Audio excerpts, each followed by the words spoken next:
Last time we left off, and it has been a while, you all finished your little excursion through the Underdark by taking on a camp of the Cult of Grumsh. It was heavily fortified, it had patrols, it had choke points, it had everything that a military camp of a certain level of expected competency would have. And you guys stealthed in, did your duty, and fulfilled your side of the bargain as far as you know with Angel Webcap. Unfortunately, it would appear that the leader of the group, Emir Tonguelash, managed to get away, but you did manage to take out his lieutenants in the combat. Upon doing that, it turns out that the local Illithid colony had gotten a scent of your position, of you being there essentially, and harnessed up their giant purple worm to chase you down.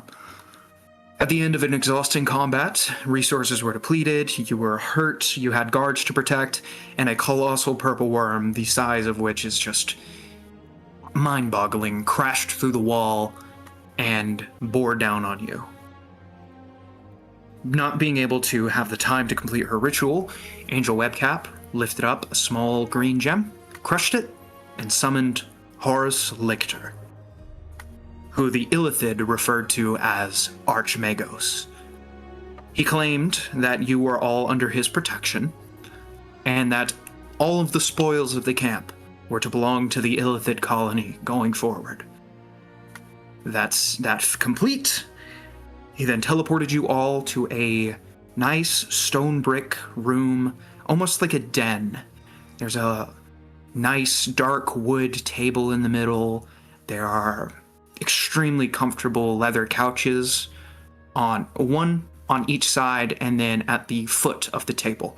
And on the other foot of the table, there is a roaring stone hearth. There are no windows, and the sky, or the ceiling, rather, appears to be enchanted. Because as you glance up, you can see that the ceiling is filled with what looks like nebula clouds and stars that twinkle like the night sky. And in front of you is Angel Webcap looking... There's a complicated cocktail of emotions on her face, as she looks tired, shameful, resolute, and braced for something, whether it be defending herself or receiving a verbal lashing. You're not really sure at the moment, but Horus Lichter's expression has not changed. He's a tall man with a chiseled, extremely well-kempt beard. His hair is slicked back, and not a single hair is out of place, and he has dark skin, and his eyes are blue as sapphires. And as he stands in the den, it appears as if the very air itself is warping around him as he stares down at Angel Webcap. He narrows his eyes, and the atmosphere seems to shift ever so slightly, and it seems as if his eyes begin to glow ever so slightly. Upon noticing this, Angel kind of narrows her eyes right back and purses her lips. You really don't trust me at all, huh? I have to have reassurance. Now, what were you doing with the cult? She just stares at him for a long moment. And Lichter just kind of tilts his chin into the air slightly. And I need to roll something.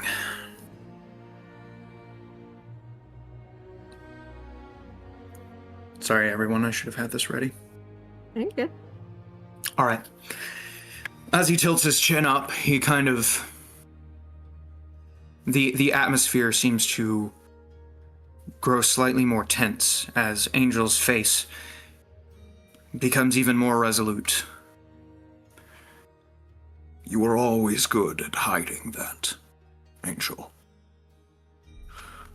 But you're no Archmagos. Did you really think that plan would work? Get out of my head, Horace. Like I said, I needed reassurance. Okay, we can have this conversation in a few moments, but right now, these people need help. I'm aware. He kind of turns and looks directly at Seraphina. Seraphina, what is your immediate thought as he looks at you?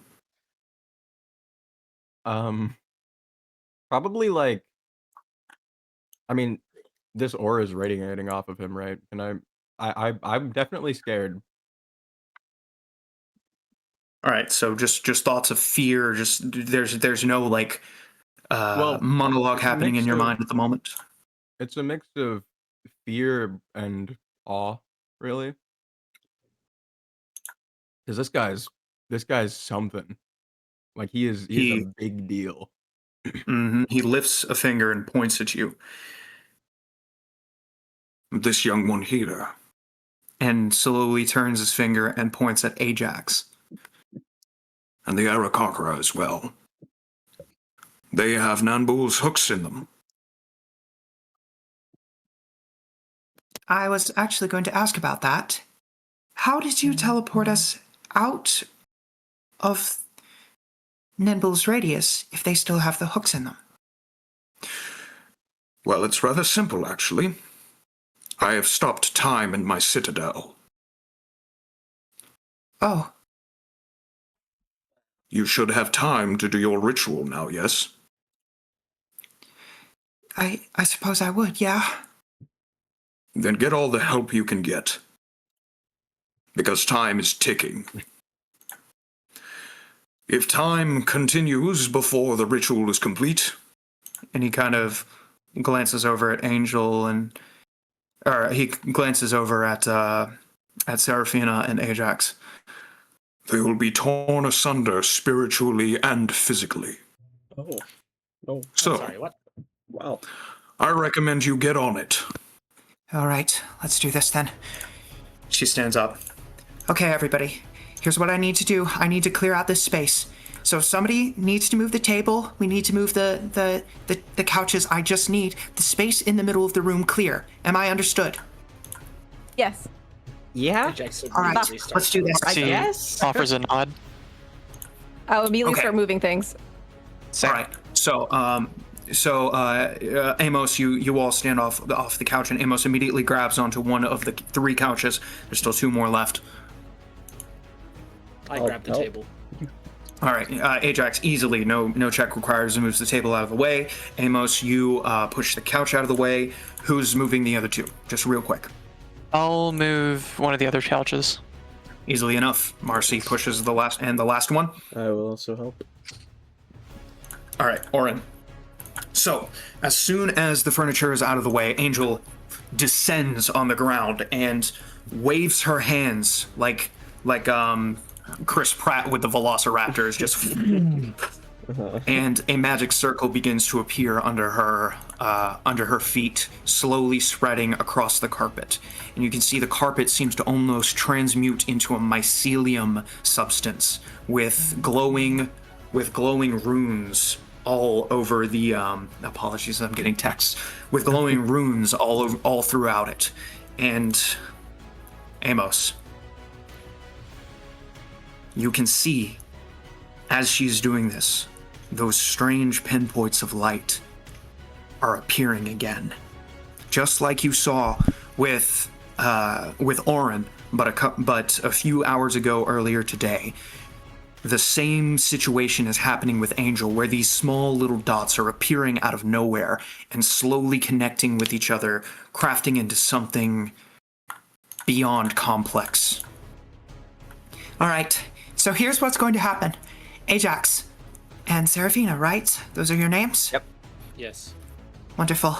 I need you to stand in the middle, and I'm going to need some help. Because this is not going to be pretty. Nedbull's hooks are no joke.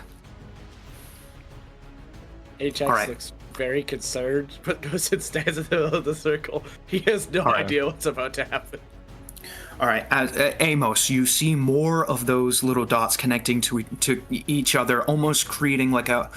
And this isn't just like the lattice that you saw Orin make, a relatively simple creation, but this is almost forming like a 4-dimensional object that twists and turns and changes in on itself on an axis that you can't define in your mind. It's almost overwhelming. Lichter kind of looks at you and raises an eyebrow as he does so. The You heck? can see. Say again. He just goes, what the heck? You can see the matrix. The what? Each spell, when being cast, whether ritual or instantaneous, creates a matrix. Is You that are what it looking is? directly at it. We need to talk about this more later because I need to know We exactly need to what this talk is. about this now. Oh, And he turns towards you. You don't have an ounce of magic in you. How can you see the matrix? how does the Matrix work? What is it? It is the actual physical, conceptual power that the spell is drawing from the weave of magic. Ah, okay. Well, He kind of narrows his eyes. How did the rest of you avoid the hooks? And Angel kind of looks up. Wait a second. No, Orin had hooks in him. I saw them. And the centaur too, Marcy, right? Correct. You had hooks in you as. Where did they go? Cool. She kind of widens her eyes. Soul scarring. Whatever scarred your souls took precedent over the curse of the hooks, and dislodged them immediately. That's fascinating. Can you stop being fascinated and get this off of me before I get torn in half? I'm working on it. This is going to take time. So, here's what we're going to do mechanically. This is going to be a skill challenge, all right? I have a couple of skills in mind that I need that any one of you can assist in helping Ajax and Seraphina remove these, or assist Angel remove the hooks from Ajax and Seraphina. So if there's anything in your mind, any possible situation, I encourage creativity, I encourage thinking outside of the box in this moment. Each one of you is going to have one opportunity to use one of your skills, and if you can convince me it's going to help, I will let you roll it, and that's going to reduce the DC that they need to roll in order to get this off of them. Is this Does including that me and make sense? Seraphina, or is this everyone else? If you have some ideas, throw it at me. Here's how it's going to work. We're going to have 6 successes that we need, okay? And we're going to have 3 failures. If you fail, bad things are going to start happening, but it's not the end of the world, all right? Oh, So, first up, let me, since you brought it up, Raya, do you have any ideas? No, not immediately. Okay, anyways. I was just asking right? in case I needed to come up with some. All right. As a note, Lichter kind of looks at you, Amos. It would appear as if the hooks are incompatible with you. Interesting. I'll take that as a good thing. You may be able to help here. Okay, tell me what I got to do. I do not have your physiology. You Understood. tell me, strange man. I don't know. I gotta think. I'm trying to think of a plan of how Ajax could, or not Ajax, Amos could possibly help here. Um, She's doing like nature magic of some sort. Could I do a nature check Yes. to try and help her with Yes, the she is. ritual? Absolutely. So go ahead and make me a Okay. nature check. I figured something out. Yeah, you. You did. Well done. Oh, my so this nature's is going so bad. Yeah, this is. I didn't realize it was this bad. All right, it's not going to be a very high DC, so just don't biff it. Ah! Beautiful. 30-20. That's going to be. That is going to be considered one success. I'm actually going to write that down. Look, a piece of paper. I just like is she like writing out a ritual like circle? Yes, so she's basically standing in the middle of the circle, and this mycelium is growing. And as you kind of sit there and focus on it, you realize that the matrix that the mycelium is actually creating on the ground has a natural basis in the way that mushrooms and fungus naturally spread their roots. So all you would have to do is inject a little bit of your magic to encourage them to continue in that same framework, and you will be able to hasten the process Yes, I and do reduce that. the DC. All right, perfect. Can I just give her the remaining magic of my spell slots? Yeah, go ahead and just make a straight up Arcana check then. Oh yeah. See if you can fashion your Freaking darn. We'll call that a success because you are relatively proficient at this. Okay. So it's going to be 2 successes. It's going to be 2 successes. Say again. Whenever they're doing this, can I give them guidance or no? No, that's Okay.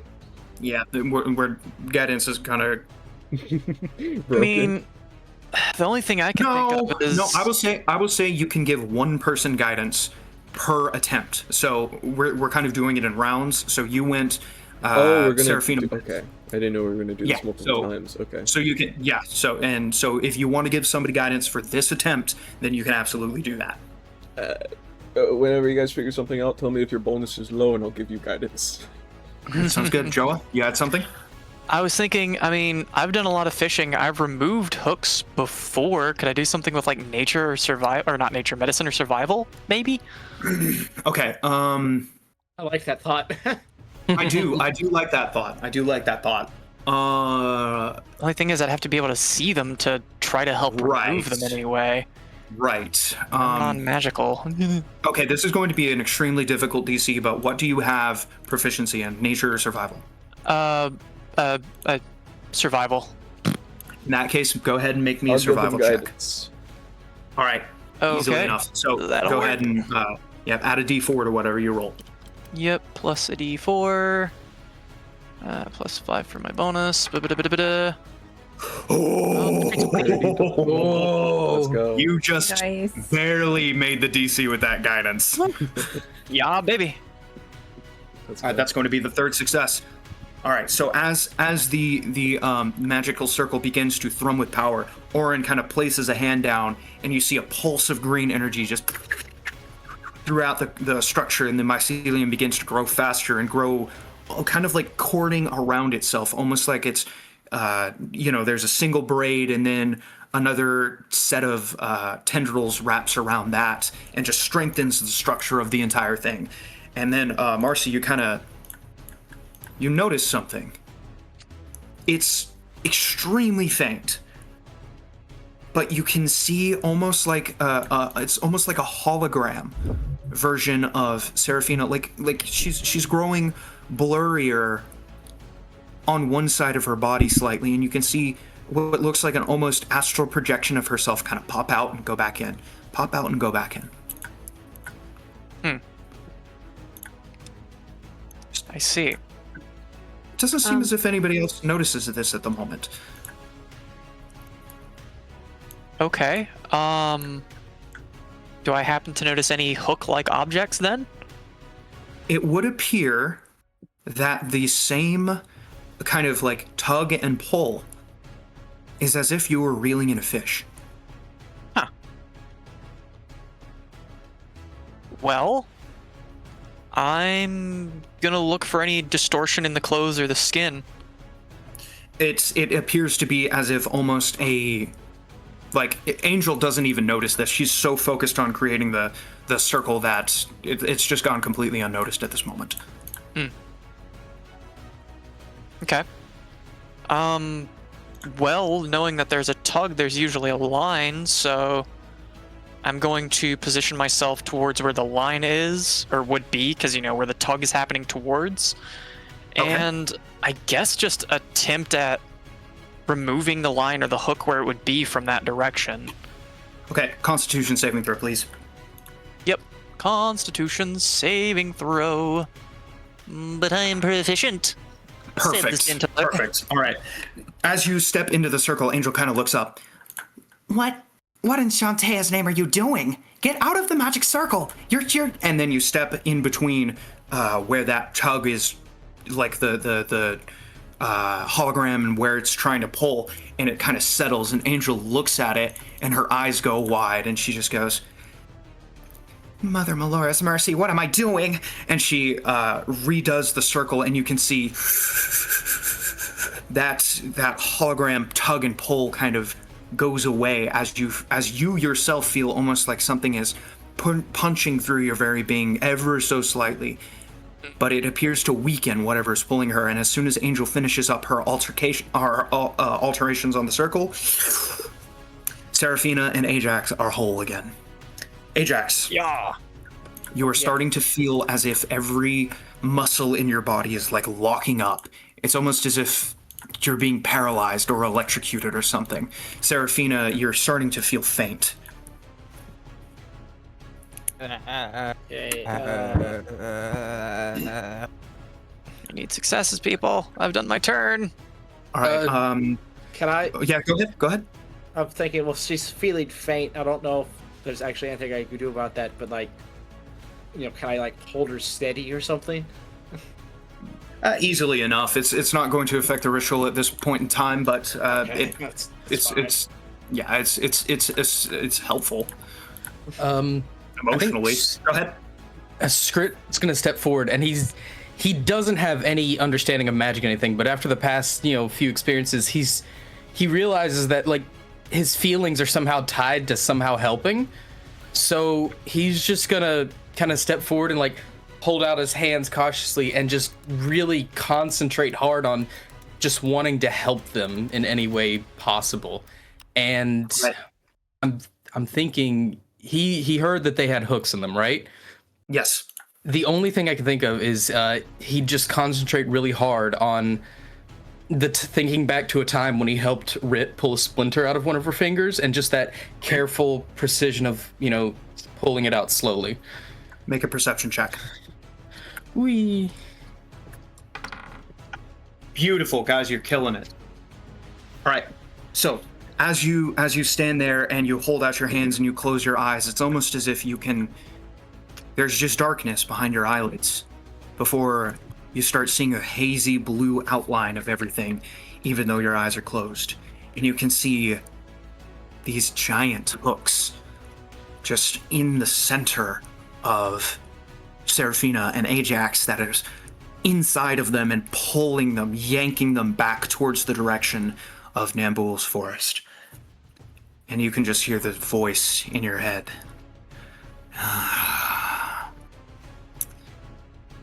Give me permission. Are you going to help them? I'm hungry.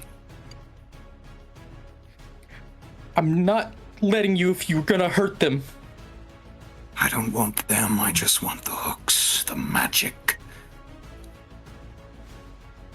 Okay, fine. Permission has been granted. And from Seraphina and Ajax, you can see streams of blue-green energy suddenly come out of their body. Okay, And whoever be- just did that. and be absorbed into Skrit's horn. And Lichter, his face hasn't changed. He's just standing there off to the side, his arms crossed, watching the goings-on as it happens. But Angel her head shoots up. Whatever you just did, that helped massively. Thank you. Thank you, Skrit. No problem. All right, what were you saying, Sarah? Hurry. Amos, since he can see part of the Matrix, he is going to try to use his flexibility, his acrobatics, in order to try to guide the spell. Beautiful. Go for it. Go for it. I love that. I love that. Oh my gosh. Beautiful. Correct. Oh my gosh. You guys are killing it. All right. So, immediately. For once I've never been so glad to not be a part of this. Immediately, as you step into the circle, Angel just, once again, her head shoots up. Okay, you people are so unorthodox, but whatever you're doing, keep doing it.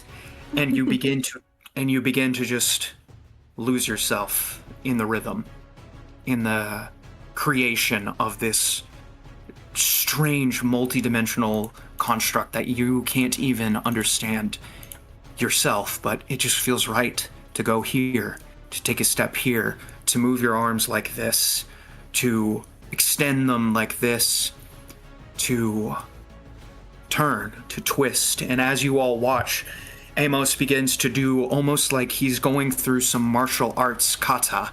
He flows, and the spell flows with him.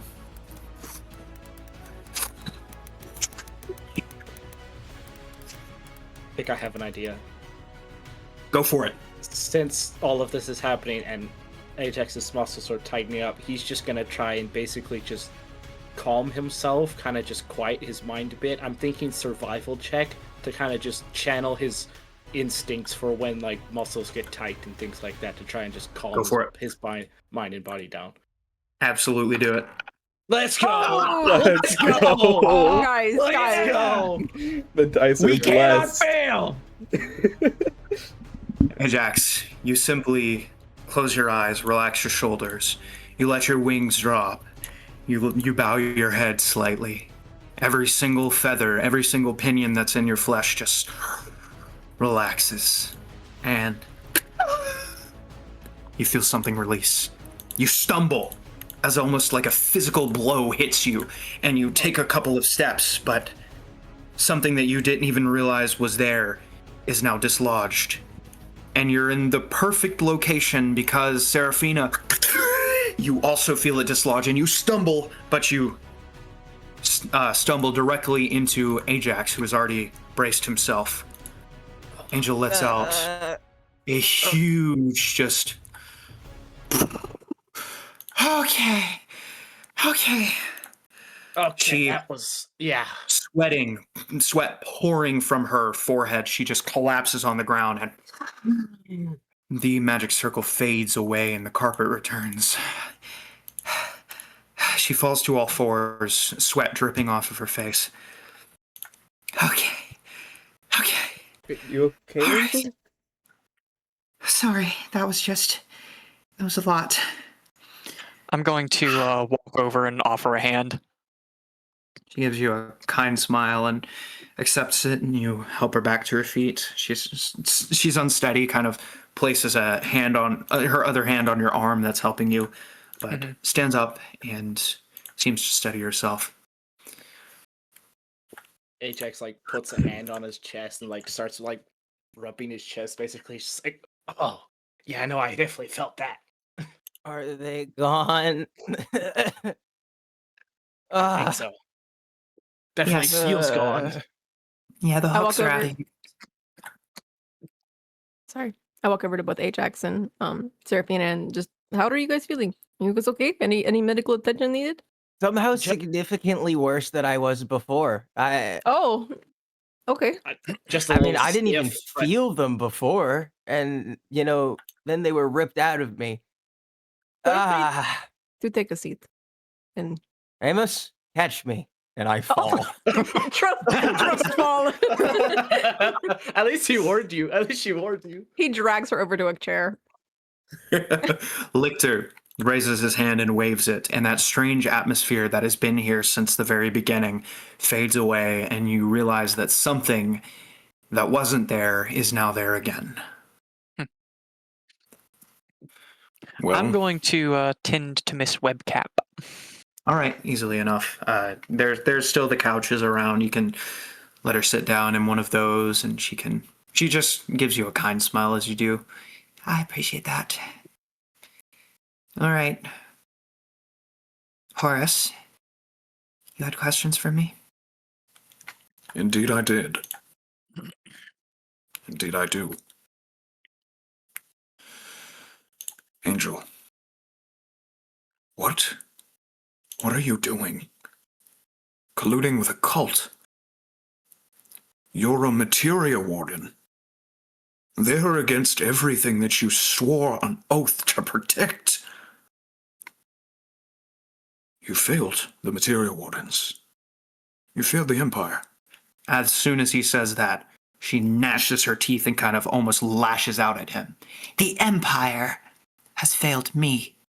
The Materia Wardens have failed me.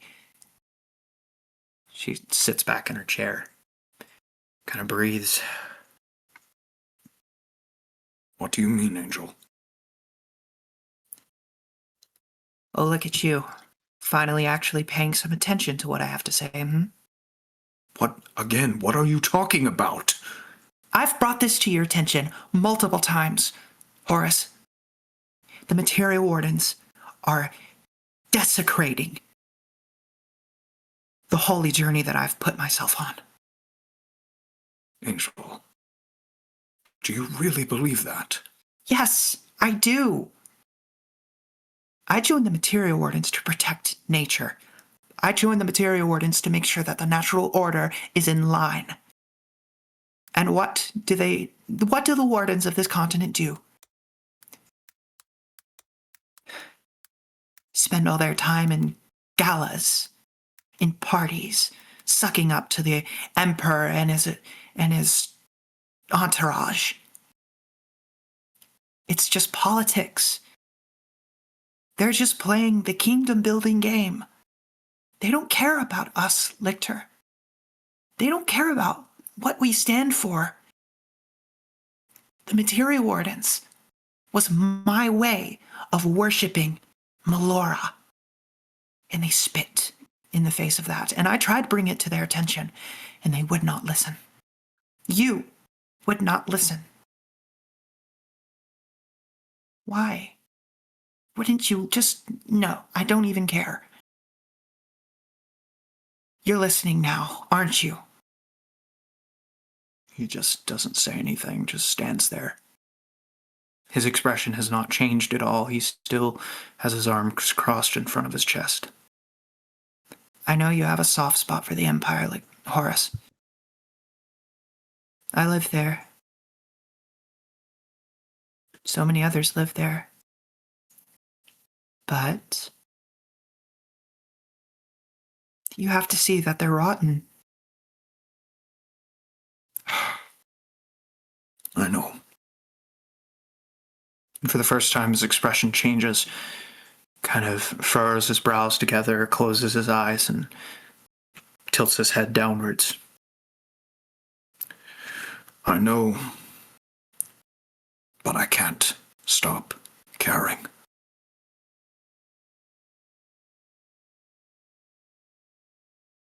That's where I was for 3 months. Getting someone to listen. Can you promise me that you'll help me?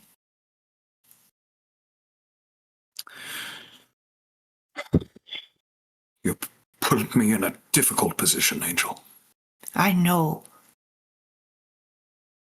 But what are friends for, right? Fine. I will speak with Magnus. I can't guarantee anything. You know how stubborn the man can be. I know. All I ask is that you try. I can do that.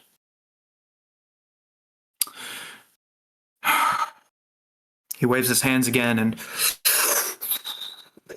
all of the furniture retreats back to its position that it was originally in. The fire begins burning with renewed vigor, and the sky begins to, or the ceiling that seems like a nebula of the night sky, just begins to twinkle once more. This whole time, the guards that were with you from Dendori that you rescued from the camp have been waiting quietly, exhausted, bloodied, bruised. In the corner, he kind of turns towards them. I will have my servant. And he waves his hands once again, and you can hear this little sound appear next to the guards. Guide you to the communications room. Speak to the regional manager. Let them know what happened to you. Xanarax just nods. Thank you, Archmagos. Next woke up. Think nothing of it. Now, let's talk about the Tarask in the room. And he turns towards you all. Excuse me. I'm a centaur. It is, in fact, a figure of speech. Ah, right. You used magic to move all the furniture, but you didn't do it before when we needed to. I was gonna mention that. I'm on one of these. You should have killed me. I could have You died. could have done it before when we needed the room for the ritual. I was not going to interfere in a single thing that you add until I knew that you were trustworthy. Kind of rude. Stand down.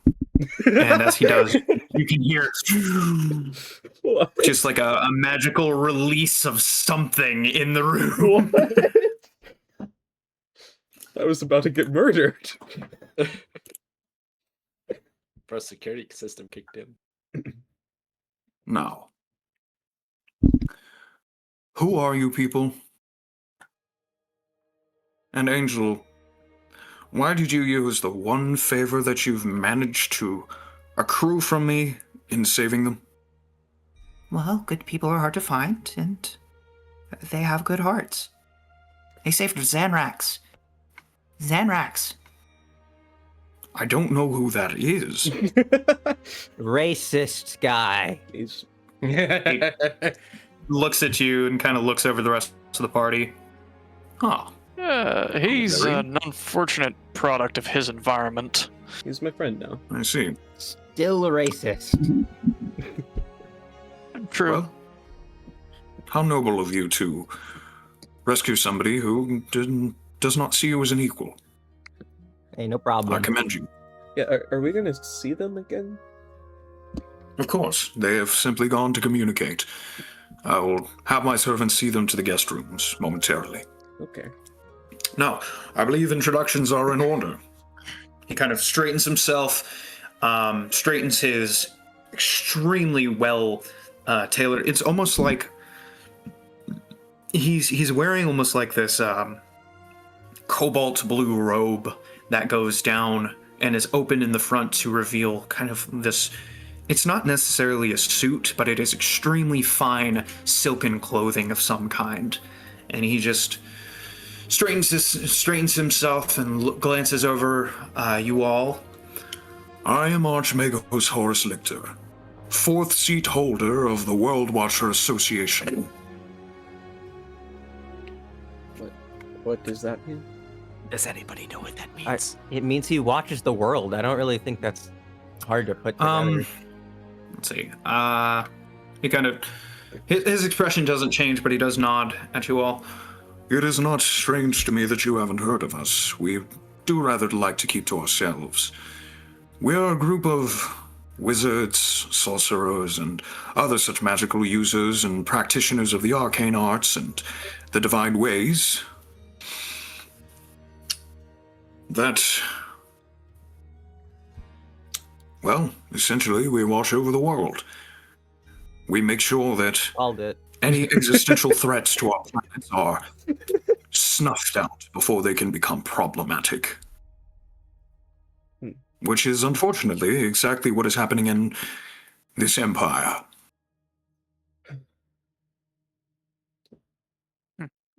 Okay. I'm Oren. Nice to meet you. Serafina. Damn. Thank you. I am Amos. I'm Ajax. Awkward introduction. I'm Scrit. Scrit He's Snip. Scrit. This car. I'm Marcy. I came from the Therian Islands, I see. my home. Do you Far know west. well? Yeah, very far west. You I are a don't- member of the Centaur herds over there. Indeed. I don't know if you're much familiar with the Velm family, but I am. them's is in my fact. kinfolks. I see. Very hospitable people. What brings Indeed. you so far away from them? Well, that's a story. Ugh. So, Well. You know, I don't want to really get in that for right now. That is completely understandable. Now, you. He kind of points at Amos. Ah, Where did you learn moves like that, Dude, don't even try. I've been trying to get that out of him for at least 3 days. I was gonna say weeks, but I really haven't known any of you guys for more than 2 days. Now, we were in that Underdark for several weeks. I wasn't. I literally just got there, and then we left. It was like an hour in the white room. Well, it was actually like 20 minutes until I passed out. So. It was like 3 days. What? What? Why didn't anyone I tell don't me know how long this? it was. I feel like we should have communicated this with each other. I figured There's a blast of fire in the middle of the room. What? All right. Calm down. What is that? There are a few red flags here. You have obviously been trained by the monks of the Ore Spire, and yet you will not reveal which temple you're from. That is concerning. Who, You. me? Yes, you. Not to mention, you do not have an ounce of magic within you, and yet you are able to see matrices and manipulate them. That is highly unusual. You are possessed by a shard of black razor. How did you find such a thing? Skrit's eyes goes wide. A what? You'll have to Places. forgive Skrit. He's a very skittish individual. He kind of narrows his eyes. How many souls has it consumed? What? I'm not sure. Goblin. Are you, wait. Is that the things that were going into it? By the weave. You've been eating people's souls, Sir? Skrit? I didn't know. I don't want to eat anyone's soul. No. I don't think- If you didn't know, then you are innocent. It was not intentional. He narrows his eyes at the horn on your head. You have some explaining to do.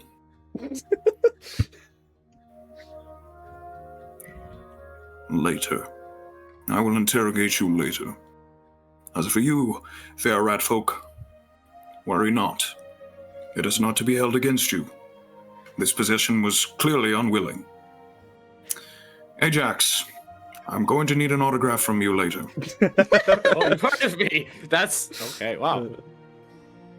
While I am not typically a fan of the blood sport, I have some acquaintances that are rather fond of it and have allowed me to attend a few of your matches. Good to know. You would make a lot of people very happy. Yes, that it would. And you? He turns towards Seraphina. What? He looks What? by your side and looks you dead in the eyes. Necromancy. What's the first thing that comes to mind?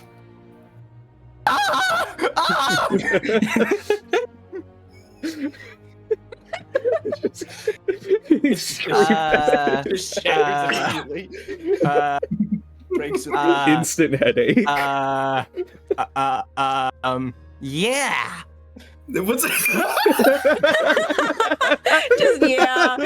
Just yeah. I mean, let's be real. If you already know, then there's no point in trying to fake anything, right? His face softens, and he just looks at you with absolute pity in his eyes. Who has led you down this path? My teacher.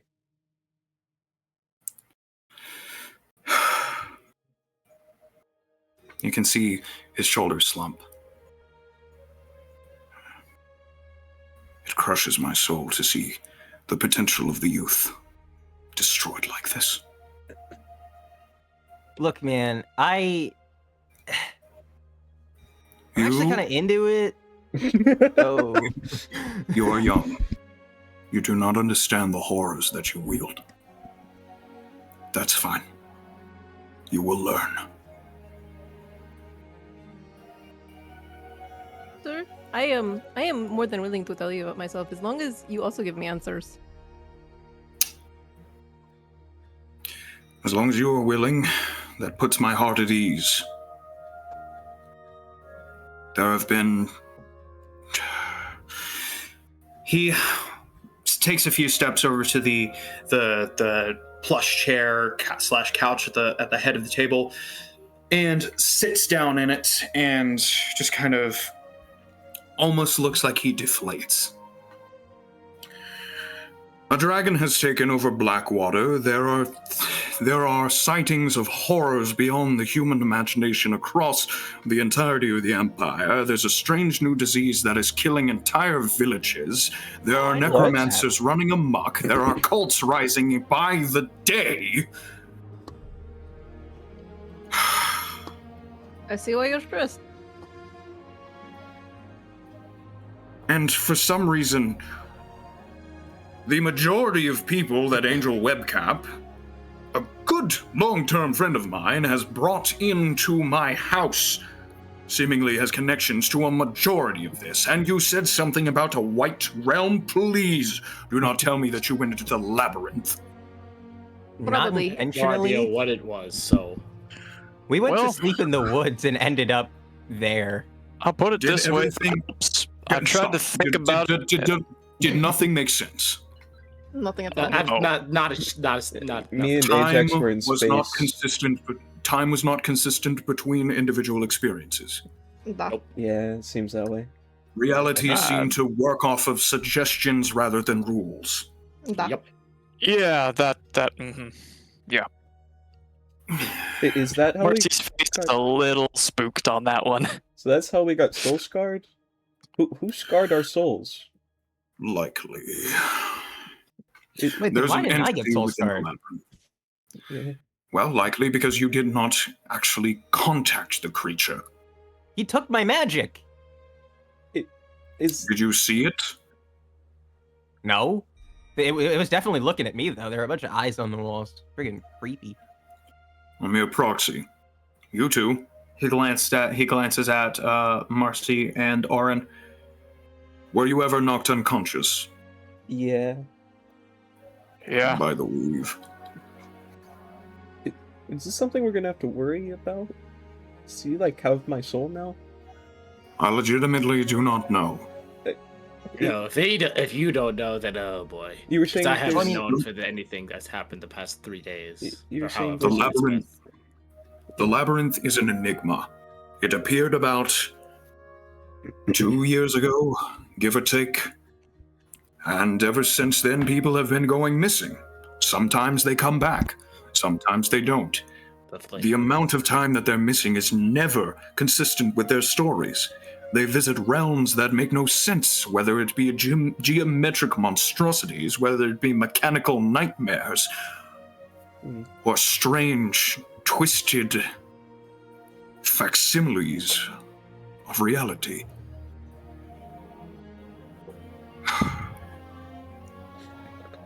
You said there was a creature or something residing in there?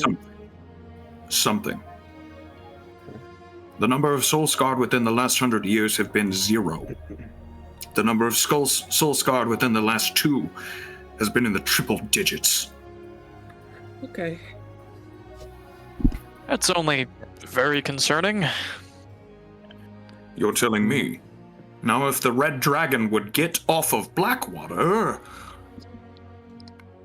Did you say Oh, dragon? I'll kill a dragon. Heck, I'll kill a harass. Give me something with flesh You, to fight. I think I'm okay I with not second killing that dragons. statement. That seems crazy. I am stretched thin. I have much research to do. And not just personal research, before any of you get any ideas. I have much research to do for the betterment of the people of Deangia. I need to figure out what the labyrinth is. I need to figure out what the entity within it is. I need to figure out what is going on with these cults.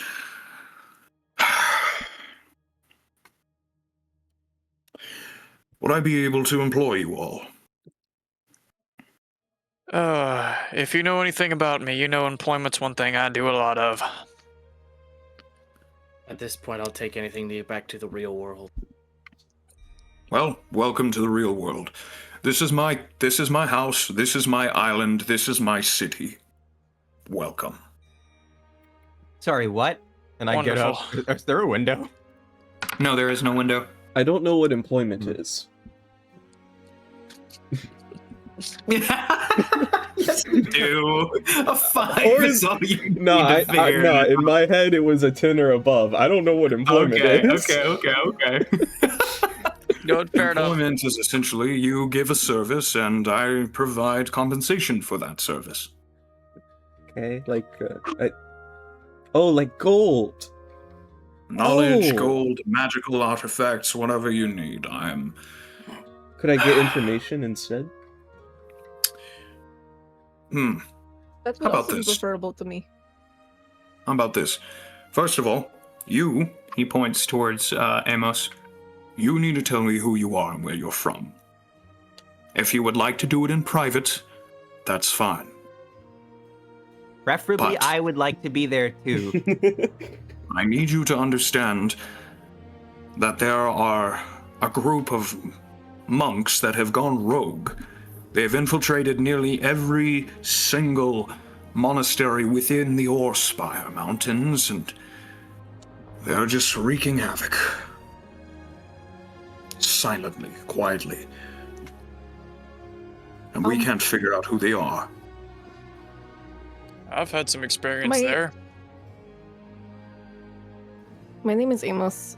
I do not know my last name. I come from a place in those mountains from people called the Children of Silence. His attention snaps towards you. Well, I suppose that confirms something. Looks down at the table. Yes. Yes, that puts several pieces in place. Children of Silence. They...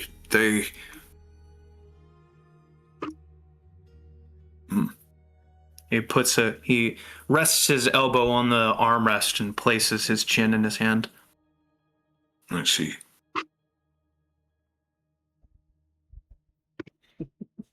Continue. Best I know, I'm not affiliated with them. They may or may not be looking for me, but not on good terms. Concerning but understandable. Last I've not seen them in a while. I've kind of given them the slip in that way. As if anything freaky is happening in those mountains, it's probably because of them. They have powers I don't understand. Either them or the increased activity from the Draconic peoples or the Harbingers. Another enigma that has been plaguing the Empire recently. I don't For the envy last your 6 job. months. It sounds very stressful. It's Angel Webcap looks up from her place on the couch and kind of narrows her eyes at Lichter. It's not his job. He's just a bleeding heart who can't help himself. Angel. So he literally Enough. puts the entire weight of the world on his shoulders. I may do more than my duty strictly entails, yes. Why are all these events so recent? Like, you said the last, 2 years? At minimum. And that's the longest. The most recent happening has been in the last 2 weeks. Deltarion was burned to the ground. Yeah, Who did it? What happened? That's where The we were cult of from, right? Grunch. Where we were arrested. That's where we were. You do realize that's where we were arrested at, Amos? I did realize, but I was wondering who was behind it. I forgot. Oh, yeah, Goblins that's that were chasing us, probably? Yes. The Goblinoids have literally- allied themselves together with the Orcs and a few of the Dragonborn, actually. So, if we're to get employed, do you have an idea of what we're going to do for you? I know exactly where I would send you first. The Doom Forest. Does that sound That familiar? sounds- Last time we entered a forest, it didn't end so well. This one is not governed by an potentially antagonistic spirit, so you don't have to worry about that. Oh, well, actually, yes, it is. Oh, that's not comforting. Well, it's less of a spirit and more the forest itself is slightly sentient. I can handle that. Yeah, Sounds interesting. sounds Not about in the right. dark. Well, yes, so Anybody who has spent any amount of time in the Empire, the Doom Forest is the big forest that's in the middle of it.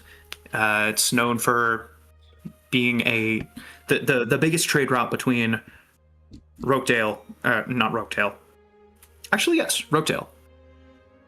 And the capital of Dendor is actually cuts through the Doom Forest, and there's a lot of mercenary work that happens in that to protect things from stuff in the Doom Forest. Gotcha. So it's fairly common knowledge. no. Yes, I would absolutely send you there first, but I have more pressing issues. In fact, I'll probably be gone for a day or two. Okay.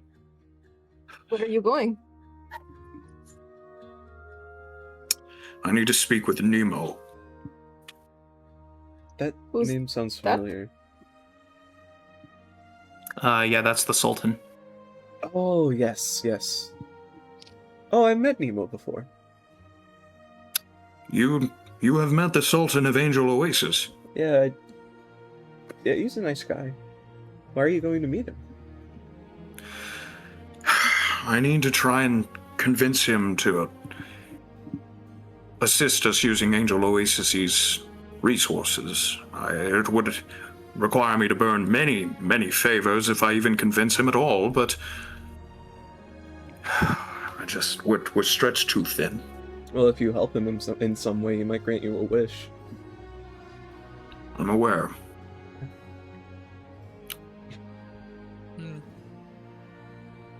I mean, I could maybe run some sort of recruitment. How so?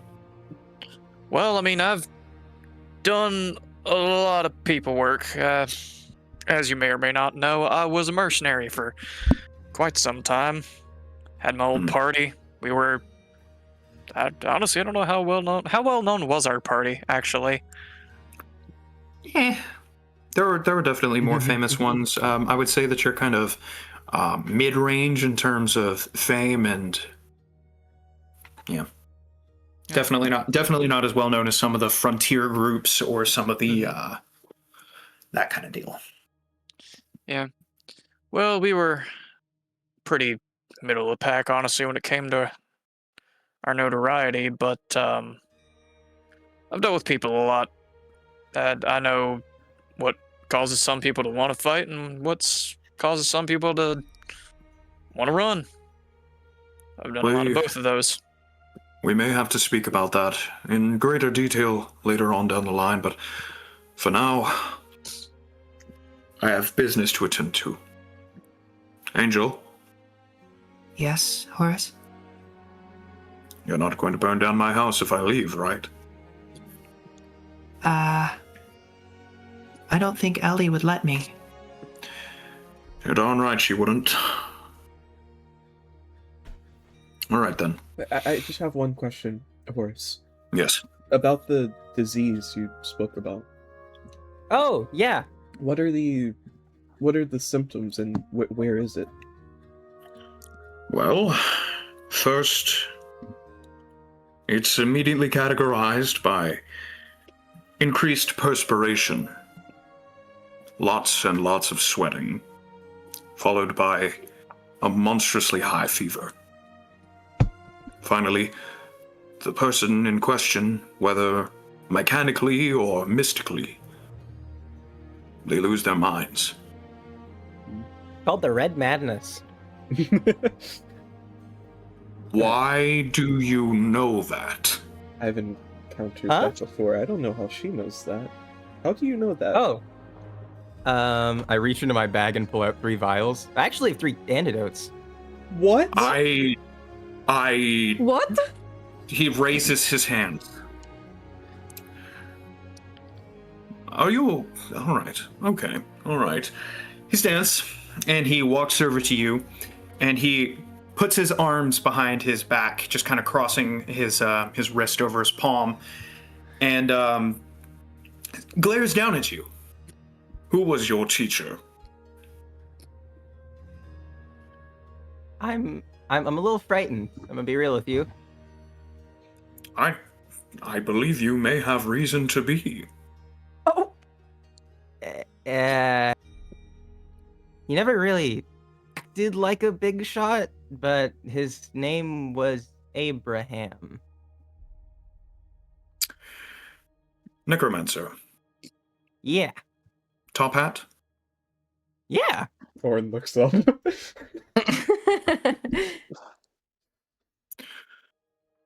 Pardon me. Horace Lichter disappears. Oh dear. The room shrieks. Oh no. Just rumbling. A little bit of dust falls from the ceiling, and he reappears. Sorry about that. Kind of brushes a little bit of dust off of his shoulder. You were taught by one of the few remaining members of the Hand of Death. Pretty cool name. Do I recognize that name? Yeah, go ahead and make a history check, please. Alright, I do so. I have a -1. Let's hope I roll high. Sure didn't. Yeah, so there's a continent to the north called Aonia, and Aonia has had a rough history in the last 100 years or so, and one of those things that happened about 15, 16 years ago was a group of 5 necromancers that appeared called the Hand of Death. They immediately wreaked destruction and caused an event known as the Horde from the Pit. It gave rise to one of the greatest groups of heroes in this section of the world, known as the Champions of Brilliance. And up until now, it was thought that the Hand of Death was wiped out in that ensuing combat. I see. Well, that makes a few things make sense. I don't... Wait, was that like a big deal? Your master was one of the most powerful... Your master was one of the most powerful necromancers in the current era that we live in. Well, I mean, obviously, if I wouldn't take any other teacher. Where is he? What was he doing? He left. Why? I don't know. He left me like a sticky note. Do you have any leads at all? What was he doing? Why was he in Deangia? He was running from the Red Madness. Running? Yeah, everyone up Fleeing? there dead. Or that's what he told me, basically. It's like a pandemic up there. That's why he gave me these, and I swished the vials around. His eyes kind of go blank for a second, and he stands up completely straight and just stares at one of the walls. Emma, are you there? What's going on up there? Are you okay? What? There's a few seconds, and then his lips purse together. She didn't respond. I'm gonna assume that was one of the World Watchers from the north. God, talking Yes, to it his was. schizophrenic delusions. I'm sorry. I'm sorry. I'm sorry for your loss. It's if not. it happened. It's possibly not a loss. It's just sending is usually a pretty surefire way of getting in contact with someone. I've had my fair share of unceremonious goodbyes, shall we say. Well, Now I will definitely be gone for about 2 days, maybe 3. I have a few rules. I have a few rules. There will be enough. I will command the servants to cater to your every whim. There is enough food for all of you and then some. If you go up on the 2nd floor without an invitation, you will... Don't find out. Just don't find out. Be smart. You have access to everything down here on the 1st floor except for my personal study. You have access to the floor, to the library down here, to the lounge. And if, by some miracle, you make it up onto the 3rd floor, well... Angel? No, you wouldn't. That includes you too. Horace! I'm sorry, Angel. But you have proven yourself to be... unreliable recently. I'd literally just poured out my entire heart to you to tell you exactly why I was doing what I was doing. And you should know firsthand what kind of experiments I'm doing up on the 3rd floor right now. Emma is not responding. I don't want to have to lose another friend. You want us to just wait here until you return? You can do whatever you want in this house, essentially. The servants will clean it up. Just, again, don't go on the 2nd floor. If you make it up to the 3rd floor, I don't know how you did that, but congratulations. It was nice knowing you. And you feel free to go into the city if you would like. Wait, where are we, by the way? A small island to the south of the Empire. This is my island. This is my territory. Okay. Thank you, by the way, for telling me about the disease. I've encountered it before, and... yeah. It's fine. I just have much to think about. All right.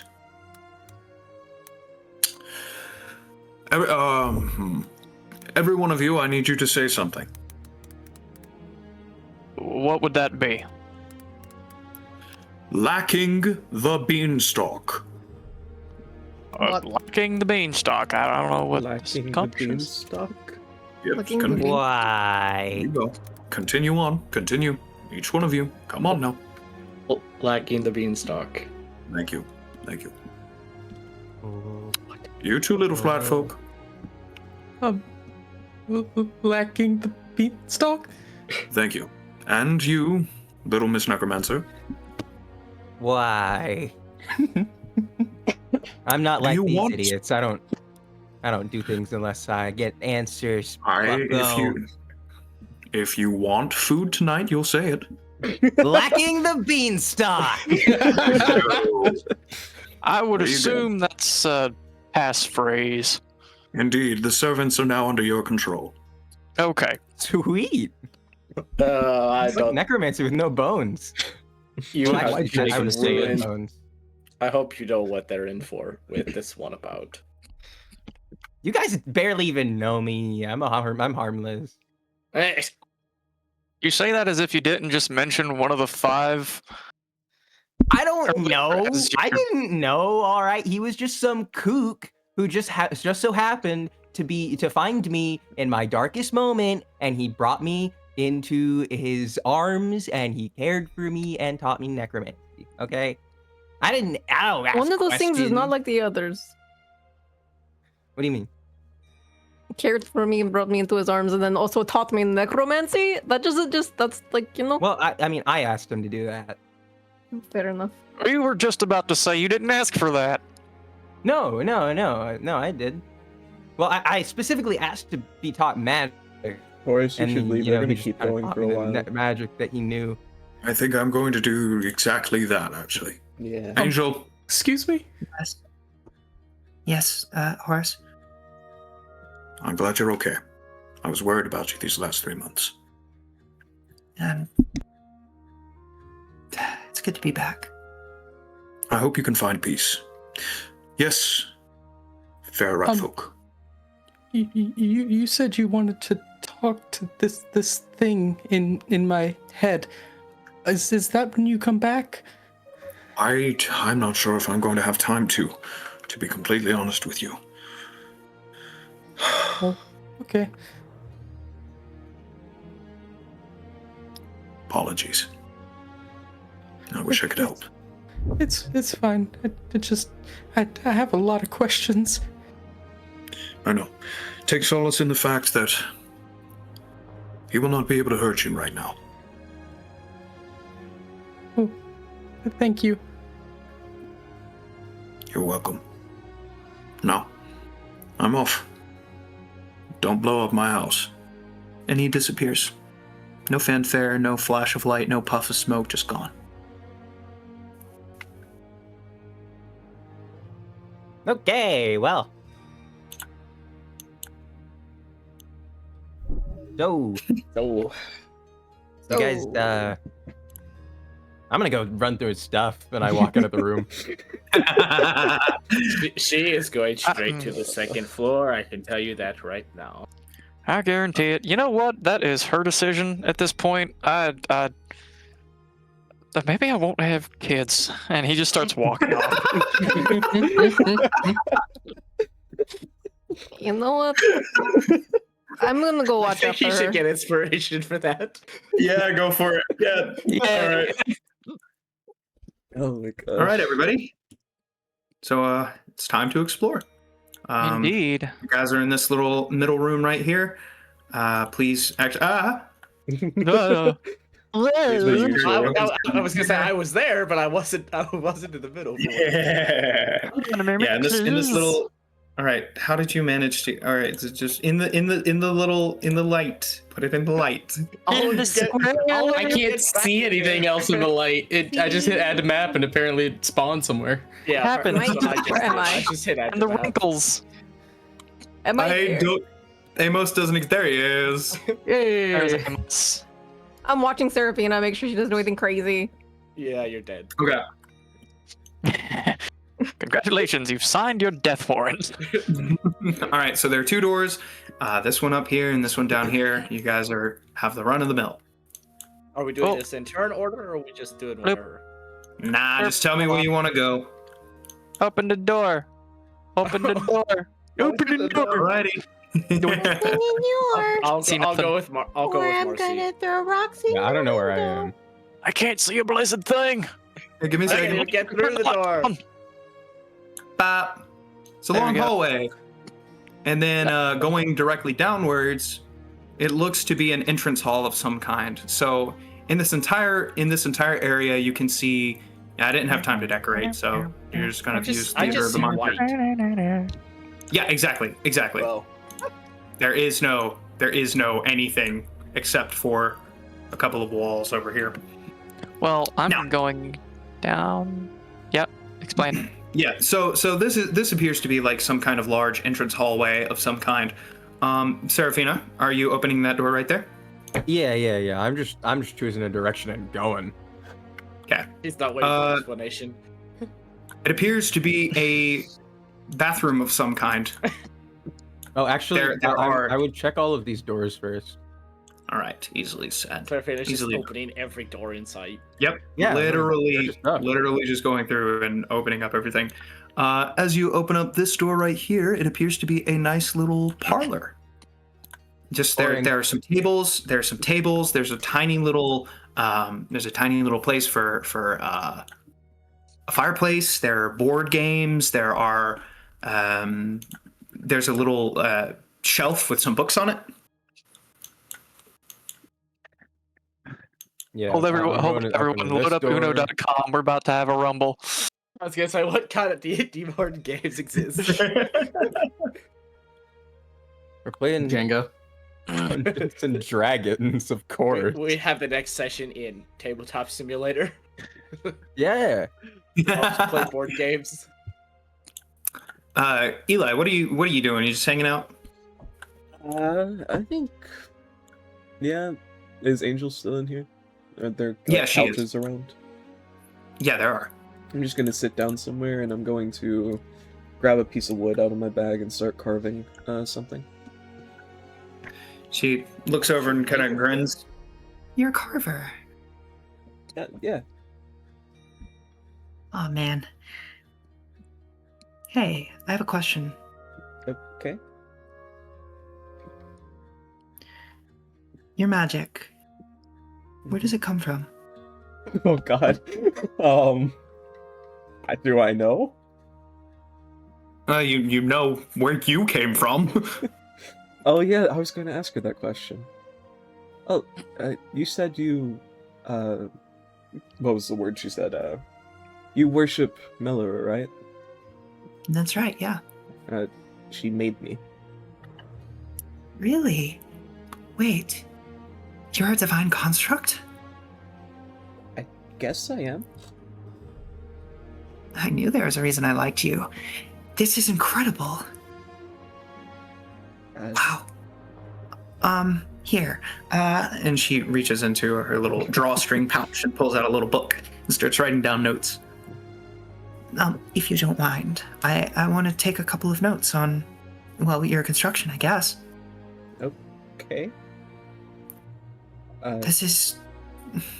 She kind of slumps her shoulders and looks down.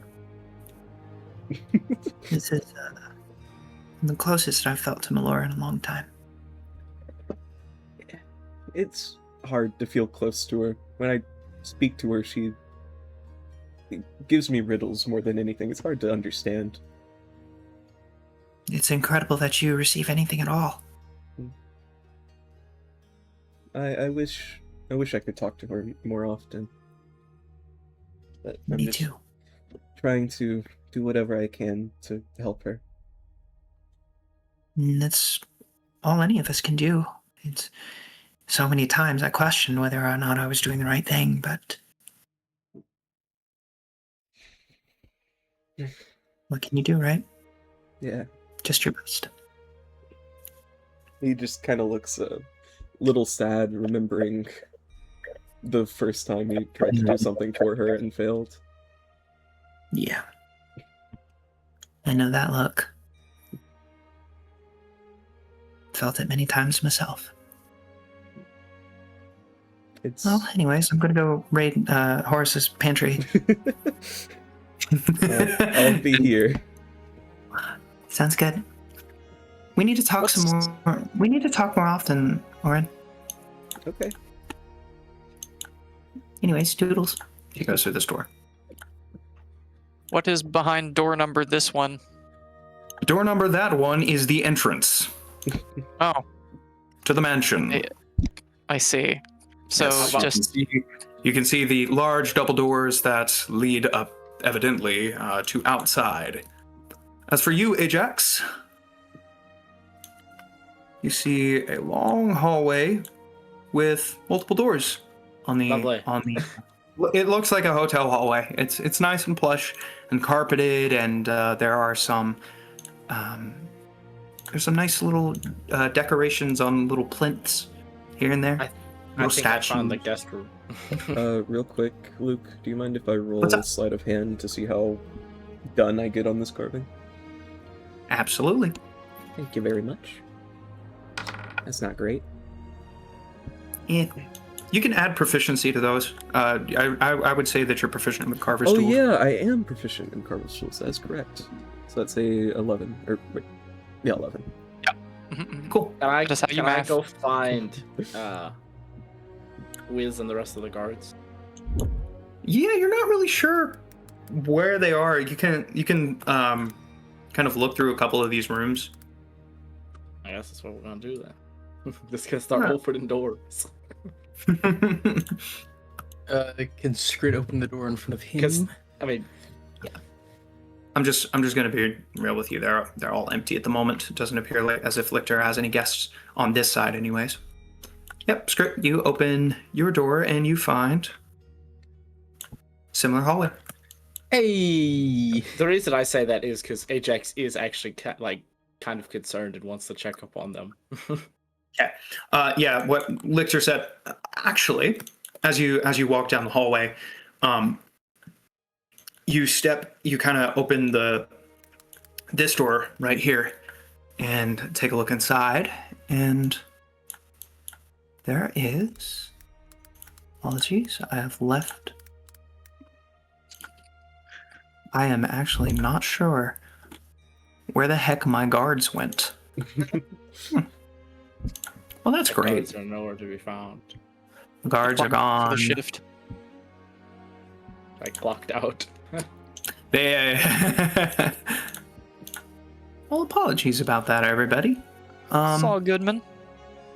Let's just go ahead and say that there are, and they're not even in my for later tab. This is a light source. This is the guard.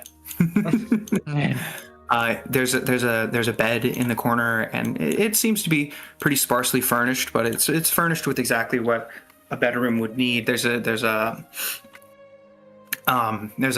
dresser. There's a little chest at the foot of the bed. There's a comfortable looking double wide bed, and a little closet. Kind of glances up at you. Oh. What do you want? Making sure you're all right. Don't know how long you were, down there for. 2 weeks. That's crazy. You see his face is haggard. He just looks exhausted. He's managed to get out of the scraps of what was left of his armor, leaving just like an undershirt and some simple cloth pants, and he's just staring at you with almost dead eyes. The nightmare's over, that's all. Yeah. Hopefully, at least. For now, anyways. Yeah. Well, you seem kind of out of it, kind of tired. Just wanted to make sure everybody's all right. Appreciate it. I've been sleeping on rocks for 2 weeks. I want to sleep in a bed. Yeah, I imagine. Lock that door when you go, please. Okay.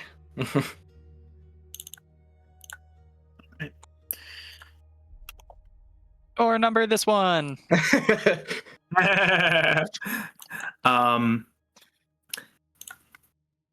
Looks to be another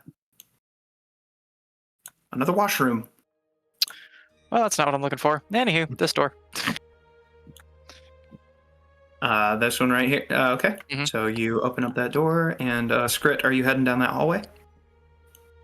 Sure. He's just gonna open the first door on the right to see what he sees. Cool. You see Angel Webcap is sitting at a table, and there are little plates of food just kind of hovering through the air and being placed down in front of her. You see like a roast ham. You see a couple of sprigs of spring onion, and she glances up at you. Oh, afternoon, Marcy. Afternoon. Do you happen to know where the library is? I'm very in the dark here. Oh, there's a hallway in the. Sorry, I'm starving, hungry. There's a little branching hallway off of the main hall. It should be right next to the tea room, the parlor, and it'll be the first door to the left up there. Or Seraphine is. Oh, yep. And that's where I start kind of heading towards. General direction from here, just left, right. Right goes to the bathroom. Yeah. Just left down the hall. Okay, thank you. And I'll close the door and head on this way.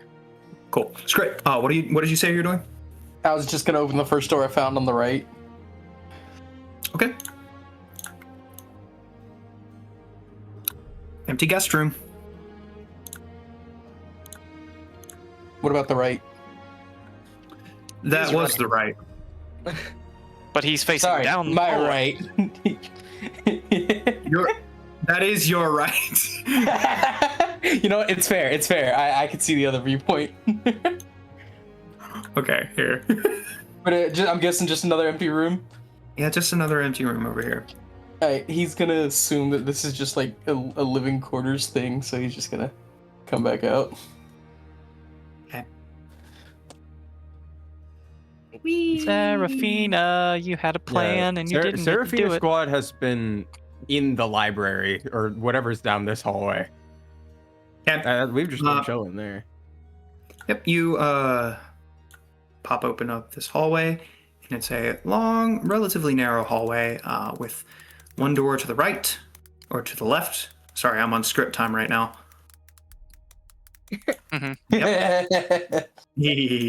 Large library. There's like, huge sections of bookcases, and as you step in, there's a little counter at the front, and there's a pair of floating glasses that kind of look up at you. Hi, I'm here to check out every book in this library. The glasses shake their head. It goes side to side. No. Yes. Shakes its head. No. Yes. Shakes its head. No. Half.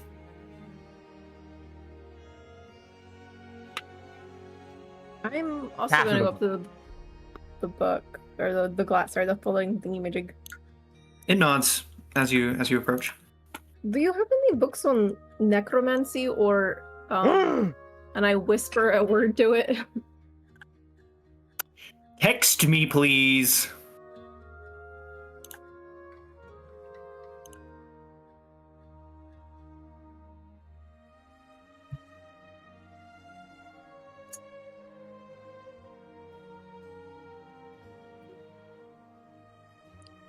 Okay.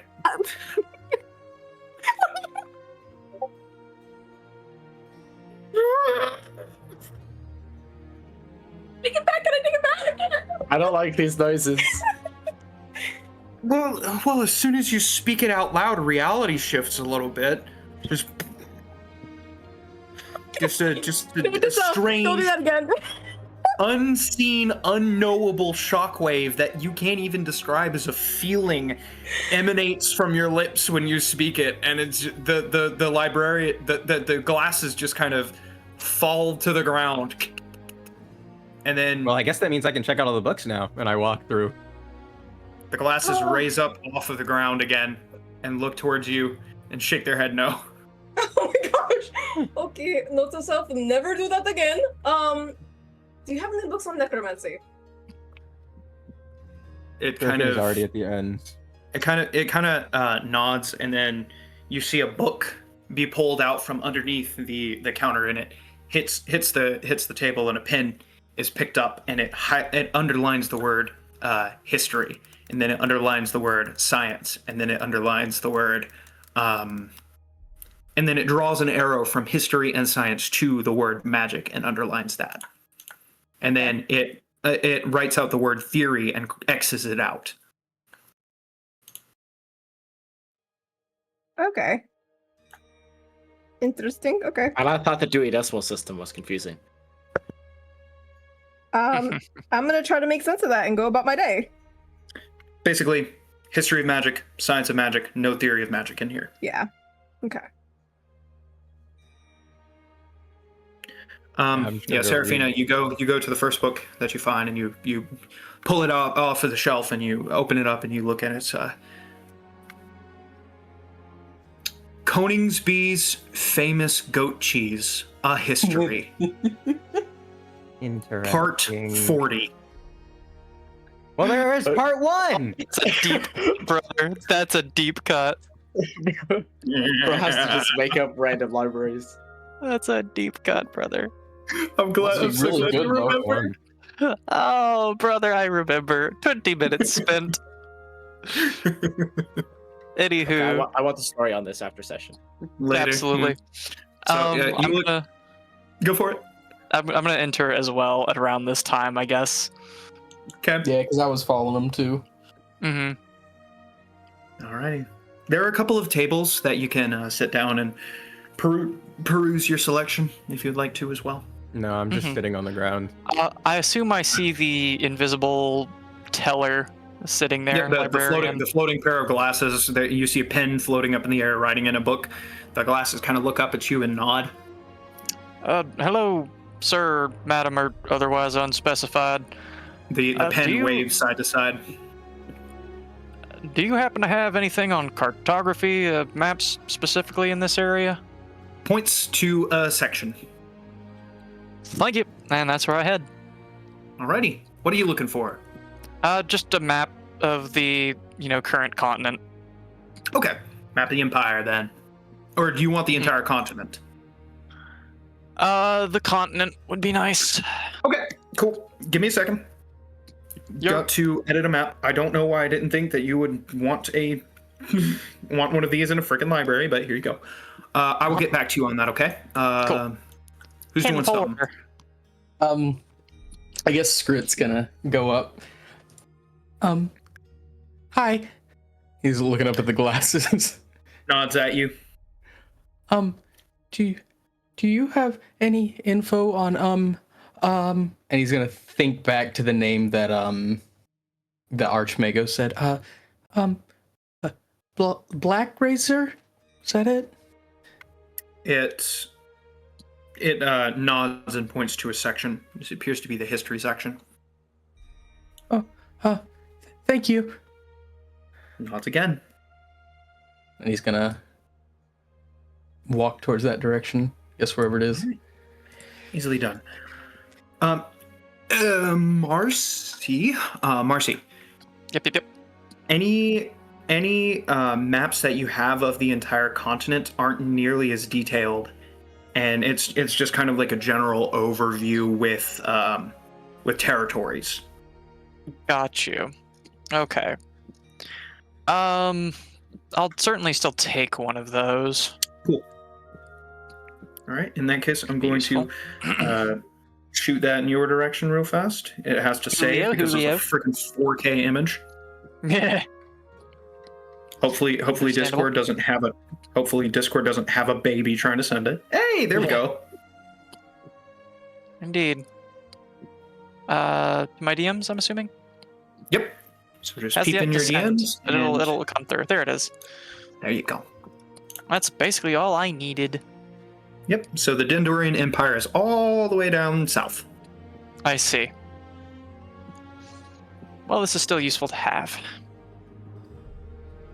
Either way, that's kind of my needs mostly met. Cool. Yeah, for now. I'll let other people go first before I have a think. Cool. Scrit. Yes. Just make me a general intelligence check, please. I just want to know. Or investigation. No. Investigation. That's my bad. Oh no, I don't. Okay. I may have good. Investigation. Yeah, I have great. Holy crap. Okay. Natural 12. Plot armor.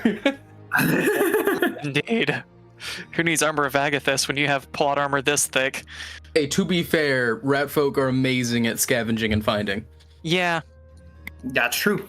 That's true. Okay, yeah. You find a book. It seems to be relatively new, relatively recently penned, and it's cursed swords throughout the history of Deangia. Oh, he's just gonna take it and hold it to him, and I guess he's just gonna. He looks around and he realizes he's still kind of like figuring out where he's at right now in the new scenario, so he'll put it away for later. So he just sets it in his pack. Lactic acid. It's a very fine balance. Mm-hmm. You're actually reading every single book in the... Yeah. I told him I would. Okay. Lactic acid. So, the secret to the goat cheese of Coningsby is a multifaceted thing. It doesn't quite go into the detail of every single piece in this because it is part 40. Neither does it reveal every single secret because, of course, it is a grave secret that they will take to the end of the entire town. But you can see how the creation of Coningsby and the expansion of the empire kind of go hand in hand. Coningsby was actually one of the original 3 kingdoms before the empire came in and unified them. Was part of the Southern Kingdom. The let me find the name. The I believe it's Blackthorn. No, not Blackthorn. Apologies, should have had this pulled up because of course you would.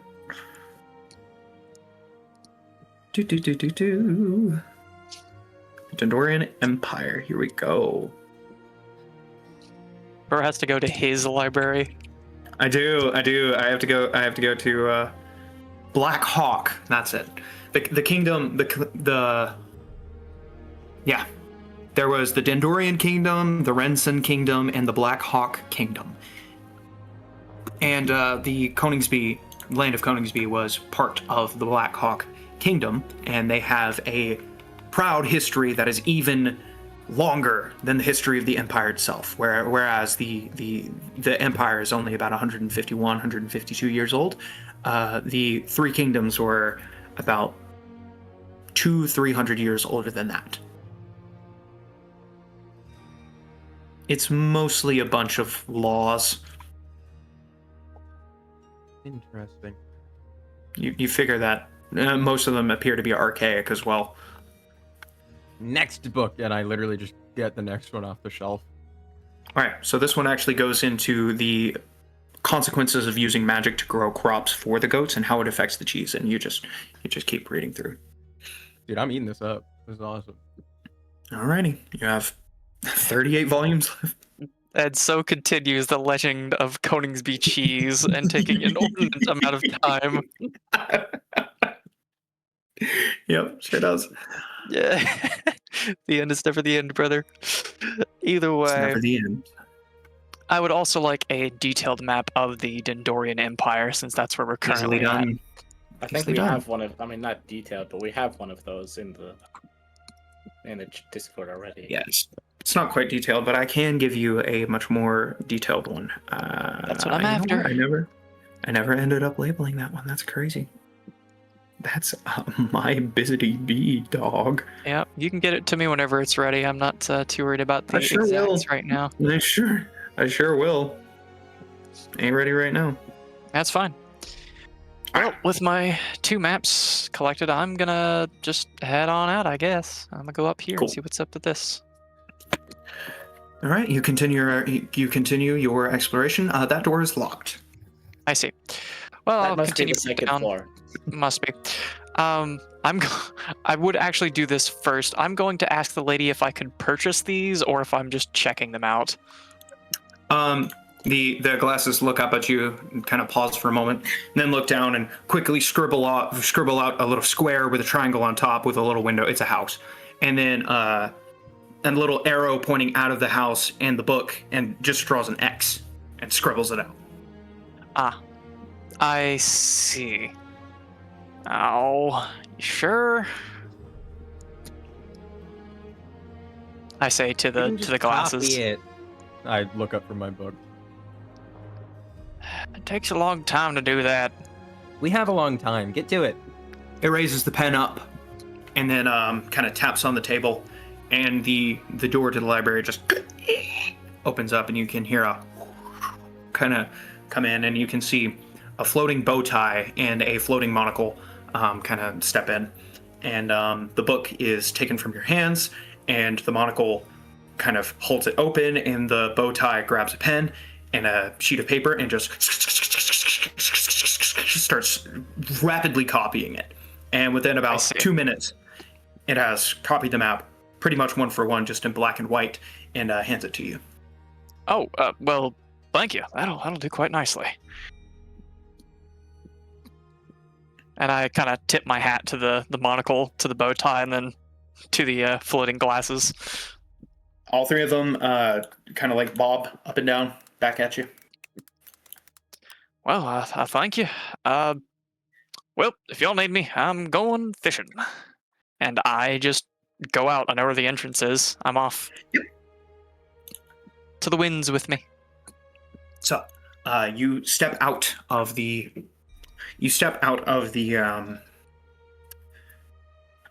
Real quick, he's leaving the. I don't. Are we in a house or like a castle? I don't know. He's leaving this place. Do I notice him leaving? Yeah, you do. Okay. Well, I'm gonna finish my little carving, and I'm gonna go with him. I don't know if I'm gonna go all the way with him. I'm gonna go towards the city, assuming it's daytime.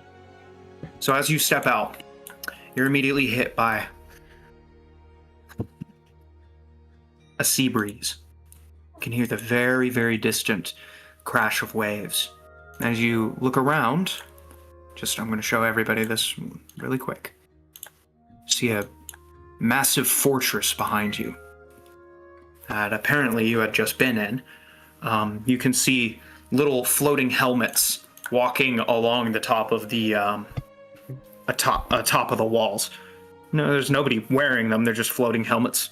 As you step out, one of them kind of glances down towards you and towards Marcy, and it just bobs up and down as if nodding.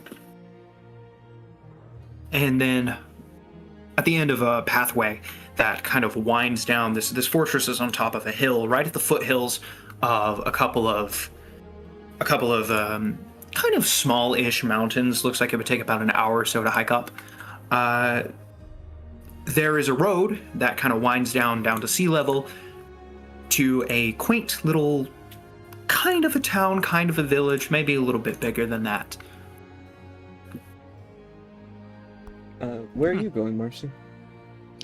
Well, I'm gonna find me a pond, river, or maybe the ocean if it's close enough, and just cast a line. Maybe find some wood, get some carvings going. Relax a little while. I was thinking of going to see the town. So. You know what? I'll join you on that little errand. Why not? Alright. Maybe there's a place to fish nearby. Indeed. Cool. So, for you guys to get to the town, it's literally just like an hour's walk. And then it's got kind of like you can see kind of like a rocky beach. But the thing that really dominates the skyline is behind you in this little stretch of mountains is a large looming mountain that seems to glow at the top. A little bit of smoke is coming out of it. I see a quest. Could you describe it once more? I kind of blipped for a second there. It's a mountain. It's kind of smoking at the top. You can see a little bit of a red glow coming from the smoke. That's all. I see. I wonder what that is. I just point out to it. Big angry mountain. I don't know. Looks like a volcano, Marcy. Huh? Looks like a volcano. Yeah. That's just what he's calling it for now. He's not going to expound. He just said big angry mountain. Orange just thinking mountains can get angry? All right. As you all continue down towards the city, everybody else, we're going to pop back in. Mm-hmm. Let's see what you guys are doing. Orange dead. Marcy's. No. I guess I can't remove it from the map. I was gonna add a quick note. Ajax remembers that they're actually like on the surface now, and pops his head outside. And upon seeing like normal land and wind and like open skies, he's just gonna start just doing like just aerial acrobatics and flying around just because he hasn't been able to. Ajax is dead. Okay, yeah, you step outside. You step outside. He's just happy to have wind under his wings again, so he's just gonna fly around. He's just like having a grand old time. All right. Yep. You step outside and you can feel the wind underneath your wings. You can pump your wings and actually go into an open sky, and it's a beautiful day at that. It seems to be a little bit past noon at this point. You're not entirely sure what day it is, how long it's been since you've been in that infernal Underdark, but this is real. You're free. Let's see, so this is going to be... I actually got to figure out what day you guys are on. It's core day. Cool. And it is about 1 p.m. You're doing the thing you told me not to do. Worrying about time. Do what? You're doing the time thing. It's gonna get bad, man. It's gonna get real bad. So I actually really need to keep track of time for a couple of different reasons I can't actually let you know. World-ending reasons. Oh no! We're on a countdown. It's Majora's Mask. It's dawn of the final day, guys. We need to know when the holidays are. You know? That's the main reason. We can have. Well, there's the day of the harvest. There's the dance of the moon maidens. There's and Christmas. Christmas birthday. Smiths. There's Christmas party murder mysteries. I would never subject my players to something as terrible as that. So rude. Look, man. Last time our characters went to the Christmas party, there was trauma. There was trauma. So that's what I mean by terrible. It was a super fun session.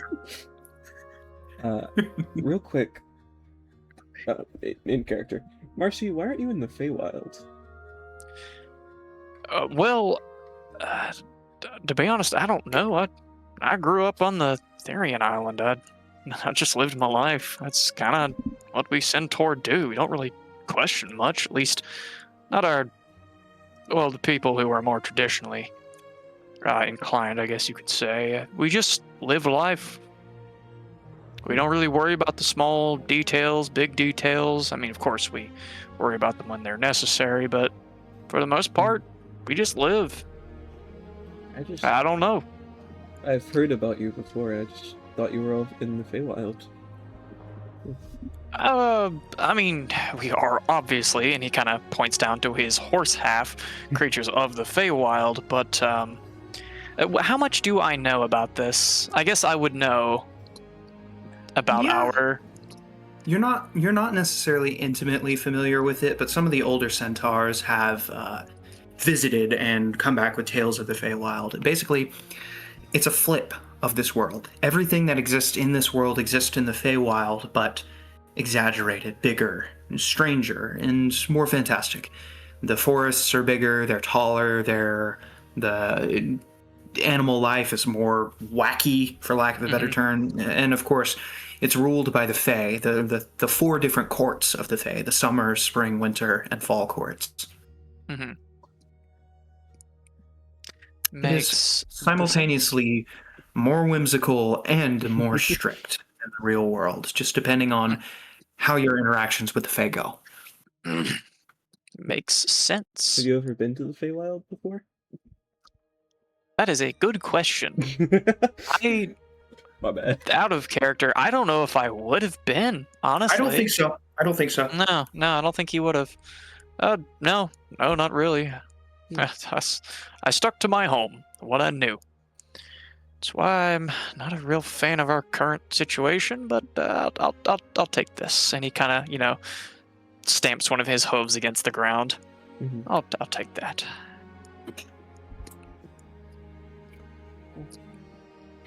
That's all for now. Right. Cool. Just as a quick note, Ajax. Yes. As you're flying around the just had a brain fart. As you're flying around the sky and you're flying over top of the fortress, you can see in the back side of the fortress, out like opposite the main entrance, there's a section of forest.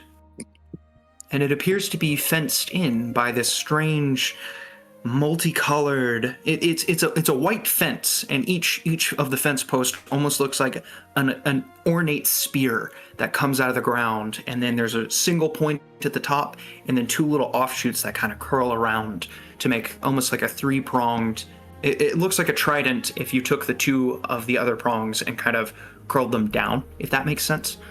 And there aren't any links in between the fence. They're just these spear-like protrusions. But there's a chromatic hue to these white posts and in between them, almost like a force field of some kind, like the surface of a bubble. It's fencing the forest in? Mm-hmm. Interesting. Okay, don't know what I'm supposed to do with this information, but... It's there, you have it, you can tell people about it, you can go investigate yourself, whatever you want to do, man. He's just gonna note it, and I guess he's just gonna, I don't know, just kind of perch on the top, just perch somewhere up top, and just kind of just look around a bit. Okay. Yeah, a couple of the floating helmets kind of look up at you. One of the spear kind of raises into the air and waves back and forth. These are funny. I don't know why I like these things so much. These ghosts, I guess they are. Hi, how are you? Another spear waves at you. He just kind of chuckles and just lands and just looks around. All right. There's a wall that kind of surrounds this fortress. It's pretty imposing, honestly. But yeah, back onto the inside. What are our resident rat boy and girl doing? Reading. Yeah. I noticed we left the three that should not be left unattended. Listen, The magic. we can look after Seraphine is ourselves. It's trying fine. to be an acolyte of Sheo Gorath right now. Reading. Skrit's gonna go tap on Seraphina's shoulder. Hmm. I had a question from earlier. You mentioned something about running tests whenever I interacted with that goblin and somehow Oh yeah. turned him into a ghost. Was that necromancy? Did I do necromancy? I flipped my page. Okay, No. that's good at least. Hey, what you got against necromancy? Seems like a lot of people don't like it. Well, okay. Here. Sorry, I think I forgot my entire character voice for a second. Been there, done that. Necromancy is like, it's not it's only bad if you really think about it. Does that mean it's still bad then? Not if you don't think about it, little Strit. And I pat you on the head. I think he's more confused about necromancy than he was before. What are your thoughts on this? Necromancy. I don't know. I've always encountered it as a bad thing. It has only ever been bad for me. You saying that Tim is bad? Well, I guess Tim is the exception. Tim seems happy, seems fine, so it's probably a good thing for him. Speaking of, oh yeah, Tim. Seraphine, Yeah. I have a question. Mhm. Do you know? Well, okay, you can tell me not to pry, or we can like trade questions if you want. Where? Yes. Oh, gosh. Oh, I may have said the wrong thing. Where were you before your teacher found you?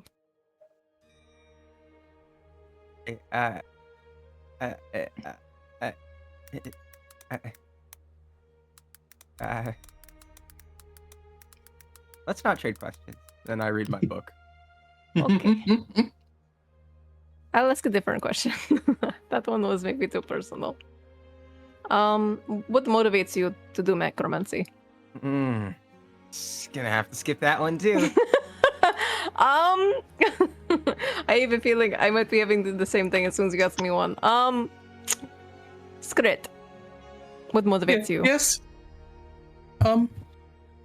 To fix whatever this thing is and return to my sister. Your sister. You have a sister? Your sister. Interesting. Yeah. Her name is Rit. Skrit and Rit. Your parents. That was interesting. That was an interesting thing your parents did. Well, Indeed. Well, it was my dad named her. Mom didn't make it with Rit. I see. I'm so sorry for your loss. I was gonna make a joke it's about okay. Skur. No, it's okay. So. Go ahead. Skrit, you said that your sister motivates you. In what way? Like, what are you trying to do? Well, I've kind of been all she's ever had. After Mom, died, Dad took it really hard trying to raise the two of us, and after I was cursed with this thing, the townsfolk weren't really sure what it was. None of us were, and after it started, affecting me, like my eyes and the horn, people started treating us different. They treated me like I was, cursed and trying to avoid me, and it kind of spread to the family as well. And well, I don't think Dad could take it anymore. He just and anyways, it was just me and Rit then, so I've tried to be as strong as I could for her, and well, eventually it got to the point where we couldn't stay in the village anymore. People didn't trust me, and I didn't trust myself, so we left, and I found a stronghold, safe place that would take her in until I could figure out how to get rid of whatever this is. So I really just want to fix whatever this is and go back to her. I see. Well, this crazy journey, I think, is going to give us many answers to many things. That could be one of them. Mm-hmm. I really hope so. We will be on the lookout for any information. And Serafino, we can maybe do tests? Yes? Test to see? Yeah. Well, I mean, actually, considering what the big man said, I don't really think it's a good idea to feed souls to that thing. That's not Anything in exactly that what I book? was saying. Anything in that book, Scrit? I haven't looked at it yet. He pulls the book out of his sack. What have you been doing? I just found the book and then I came up to you. Oh, yeah, sorry. Time gets away from me. You see this pile of books next to her.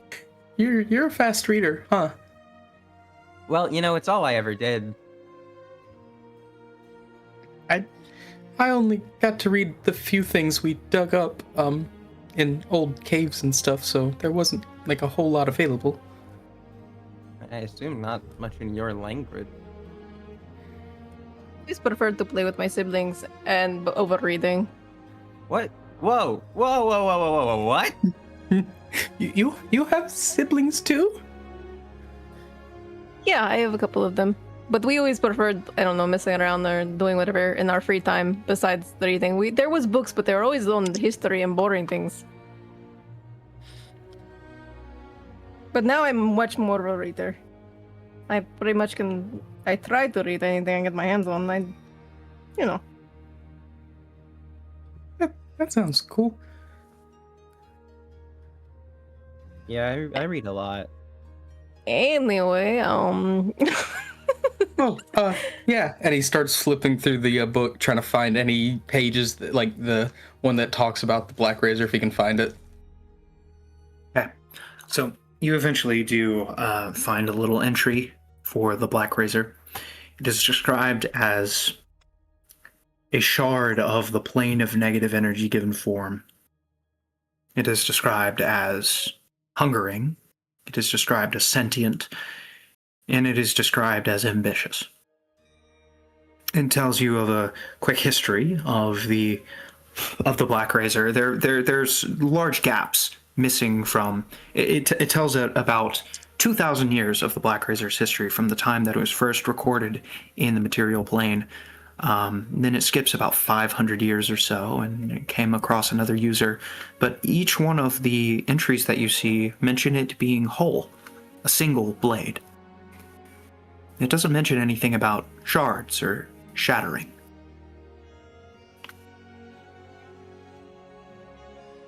Do you guys make anything out of this? I'm not really familiar with magic or stuff like that. Book's outdated. That's what I'm getting. Yeah, I mean, definitely see if we can take it with us. There's always more to study, but it seems it doesn't take the history of the shattering. Actually, if you think about it, Scrit, this is a cool opportunity because this book records, information on the history of this sword, right? So you could have your name in a book. Oh, that sounds kind of cool. Yeah, if you figure out how this power works and you make it your own, right? Then you could write the next entry in this book and tell the world about your special thing. Well, I mean, preferably I'd rather be rid of it than use it. Well, semantics. I guess. Just figure out what to do with it then. I mean, when I found it, it did look more like a sword. It just looked like slightly broken and kind of half buried in the rubble. Was it whole? No, it was it's like it got broke halfway through it. Was all the pieces there, or was it like part of the pieces? No, it looked like it'd been broken in half, and only the bottom part of it was available. Our village was built along the edge of old caverns and some what looked like temples and stuff. So that was how we kind of made our living. We'd scrounge for whatever old stuff or valuable looking things we could find and then sell it with passing traders. Speaking of temples, Amos, you grew up in a temple? Yeah, I was raised in the monastery. So are you like a super cool monk guy, or? Super cool monk would be a stretch. I've been raised. I've been raised as a monk. I was more trained on. We do know like certain martial arts and things like that, but it's more focused on training the mind and for a greater purpose. And then I imagine at some point you slipped, you tripped, you fell, and now you're doing magic. No, that was slightly part of the process too. Wait, what? They taught you I thought you magic? didn't know where your power came from. I don't. Well then, how? You see how I'm getting these things mixed up here? Because you said that you did, and then you're saying that you didn't. I don't know the source of my power. I know that the monks helped me get it. So you think they're a part of the evil monks that guy was talking about? Yes. I don't know if they're a part of it. They're evil. They're more than evil. Whatever they did to... I can't say anymore. I'm sorry. But they're evil. I don't think they're good. But I don't think I'm a good person either. I mean, why don't you think you're good?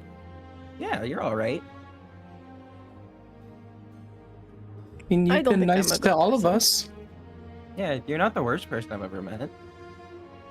I think to be a good person, the biggest things you've done and the most important things in your life, there comes to a point where some outweigh each other. No matter what good things you do and good deeds and how nice you are to people, I don't think it outweighs the very big bad.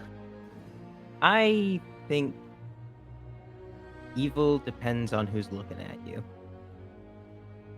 Because, I mean, obviously everyone hates necromancy, but I'm definitely not evil. I mean, I would say that I'm closer to a saint than anything, really. But I don't consider you evil either, which is very weird to me. I've always thought... That's right. You always do have a weird... You have a weird thing with necromancy. You're weird about necromancy. It's just hard for me to accept. Like you asked Tim. Sorry, Scrit. No, you're good. You're so small. You asked Tim if he was okay being my servant. I don't think anyone's ever done that before. Well, then again, you are the first people I've talked to since I was trained. So, I mean, I can't say it's weird, but it's also not something I ever heard about. I mean, I want to know what his thoughts are. I want to know what he feels. Mostly the void. It's weird with souls after death, really. Could you expand more? Well, it's difficult to explain how a dead person feels. And I imagine it's different depending on what happens to your soul. But I mean, in Tim's case, he's just kind of meh about everything. He doesn't really feel strong emotions anymore. Does he feel... Well, I guess I should ask this. And like you can see Amos, his like smiles drop. He's like, this is a very he's not feeling the greatest. Can I ask you, what was he like before? Did you know him before he was this? Not even a little bit. Oh, so you have no idea what he was like. Nope. But he was That's the my first question. villain I ever raised. Oh, well, that's my question though. Like, when they get the raise, like when this happens to them, did they lose everything of their former self and then just become meh? Or was he meh in the first place? I mean, he likes doing certain things. I know And that now he he just doesn't doesn't like care? doing laundry. So he does have preferences. Yeah. He hates losing at board games, but he also sucks at them. So it's kind of, you know. Interesting. Thank you. This does help me. Yeah. And he takes out his notebook and starts Smiles at you. scribbling. That's a new one. I have a question for the two of you. Yes, good. So you guys can do magic, right? Da. How? How do you guys do it? I sort of feel you could take this one. I mean, it's just kind of wham. She's really bad at explaining things. I'm realizing. No. It's awesome. So you feel it, and then wham. So just kind of how you feel? I mean, that's what I've been trying to do ever since that I heard this thing. It seems like anytime I feel something strongly, it kind of just happens. Interesting. Well, I mean, it's different for everyone. That's what I've been told. I mean, I've never had problems with it. I just kind of picked it up. Scrit, I think because magic comes from many different places, it is different for many different people. I think that there's different kinds of people in this world that can do magic. I think that, like Serafina, hers is studied. Whereas mine, it's almost given from somewhere. I receive, like, me and you are more similar in that way. Our powers come from somewhere else, whereas in Serafina, she's learned her powers. I have been thinking, and I've been trying to figure out how I do this, and it feels like every time I've been able to do something, it's almost been like something I've seen you do, like those blasts that I shot out of my sword was kind of like the ones that you shoot, and then the goblin spirit was kind of like what Serafina does with bodies. I guess I'm just copying things. Interesting. But because you don't have any reference for it, that makes sense. I would also try. How scary is it to draw on the power within you that you feel like you're getting this from? I'm not sure. It doesn't feel like I'm drawing on anything. It's just, like I said, I think really hard about something and it kind of does it. Interesting. I mean, I can try to show you. He looks over at the glasses servant that's at the counter, and he's just like, he thinks really hard about that kind of magic and everything. And he focuses, trying to, see if he can replicate it. And he is going to cast Unseen Servant. There's a of darkness next to him, almost like somebody pouring out a bucket of paint out of nowhere. Completely black paint just falls to the ground and evaporates into mist as soon as it hits. And there is now something close by, a presence. Whoa! Can I Arcana this? Yeah, what the heck? Arcana 2. Yeah, go for it. What do you? 22.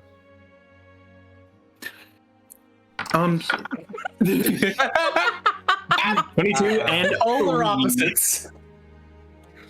One of us. So, yeah. You guys play games. One of us understands their magic a lot more than the other.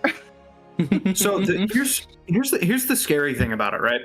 So, Serafina, you see this magic happen, and you're like, "Oh, he just summoned an assistant." It's a kind of conjuration magic that will, make an ally to assist in servile duties. Pretty simple, but the method by which he cast it, kind of like, just seeing how easily he did it. No study, no magic circle, no understanding, no nothing. He just did it. As for you, Amos,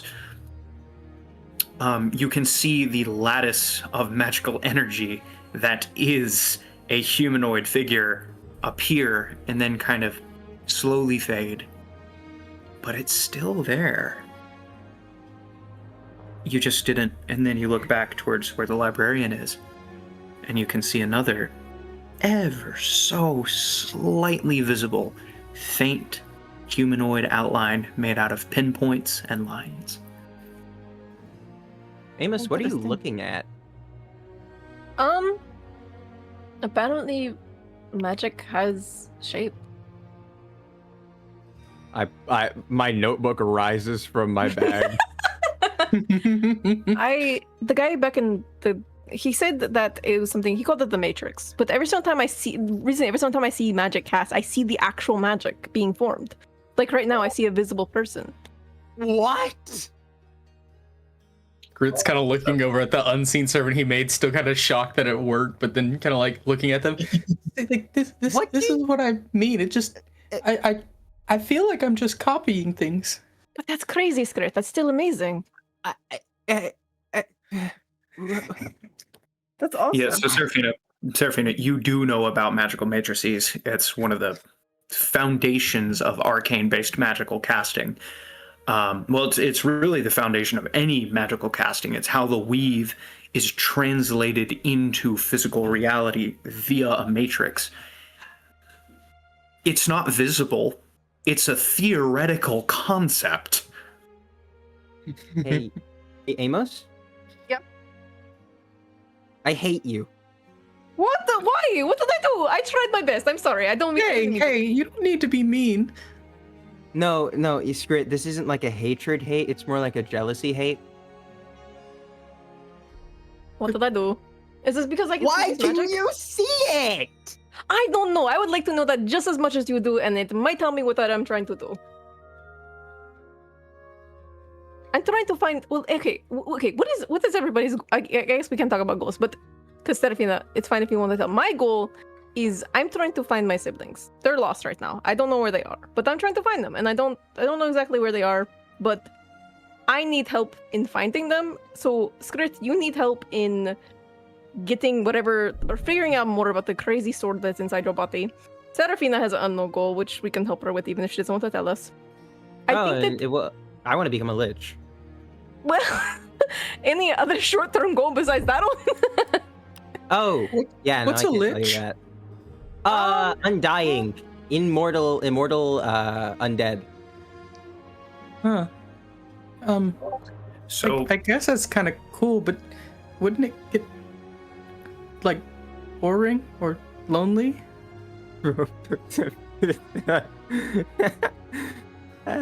As long as there are books in the world, there will never be a boring day for Serafina.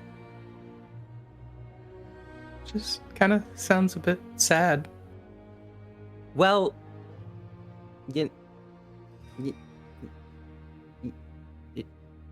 it's fine. It's fine. I'm used to it. And she kind of shrinks back and starts reading again. Serafina short circuits. The therapy rat strikes again. Listen, all I'm saying is we can stick together. We can figure out each other's goals as we go along. Yeah, I think that mean, I'd like to try and learn what I can from you guys, seeing as you kind of understand what's going on in some way with me.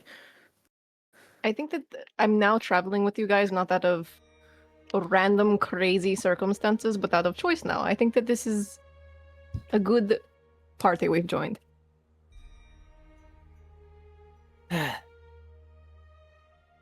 Yeah. I'm sorry if I upset you, Seraphine. I didn't mean to. No. It's fine. It's fine. So you struggle with being lonely, Serafina? No, it's not that I struggle. It's just that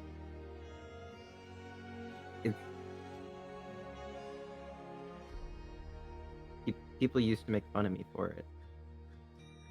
For being by yourself? For being alone? Well, it's not my fault. They're all stupid. Agreed. That's a really dumb thing to make fun of someone for. Yeah, like nobody should. It's kind of, if they're gonna make fun of you for being alone, then isn't it kind of their fault? Well, Agreed. I mean, it's not like I wanted to talk to them anyway. I mean, they're all idiots. They're stupid. Well, I mean, fair enough. I'd much rather read. I mean, I consider you a friend. Well, thanks. I may not be as smart as you want me to, but I mean, I feel like we've been through a lot, and you've helped me in some ways. Okay, screw it. Unlike them, you're useful. It's one thing to be an idiot, but if you're an idiot and dumb, then you're worse than garbage to me. So we're useful to you, are we? Yeah. I'm glad we I can be mean- at least that. Yeah. Do you not remember who was my meat shield through the entire prison? That was you. Dude, that You're was very true. useful. That was true. I'll continue to be useful as long as I can. And Skrit, I consider you a friend as well. Yeah, I think we're all good friends.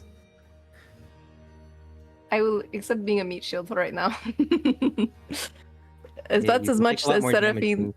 than- You would take a lot give. more damage than Tim can. Yeah. What happened to the others? It's a great question, actually. Shot. I was thinking, man. Hold on. Great segue. We've been going a while. Yeah. I was gonna say we're gonna have to segue it at some point, otherwise these three are just gonna talk all night. I mean, that is what it is. That's the point of this session, was to actually give you guys a moment to breathe and just. That was so fun. Oh, I'm No, I loving love it. it so far. I love I'm that having a so lot of fun. much. Oren, Marcy, Yay. you continue down the pathway, and it takes you about an hour to get down the path to the town proper. It's a sizable little town. It's when looking at the skyline, you can see a couple of docks. You can see like very clear living / working district. You can hear the sound of fires going in hearths. And at this point it's about 2:00 in the afternoon. You can hear fires going in hearths. You can hear the clanging of metalworking. You can hear the whinny of animals, and it just seems to be a quaint little place. And one thing that you can say about the area is it seems peaceful. There's no wall. You just take a couple of steps, and notably, the road that you're taking goes through a couple of fields. And as you're passing by one of the fields, one of the farmhands looks up, and he's wearing a straw hat, much like yours, Marcy, and wielding a hoe, and he just gives you a big grin and a hearty wave as you pass by. I will tip my hat to him as we pass. I waved very excitedly.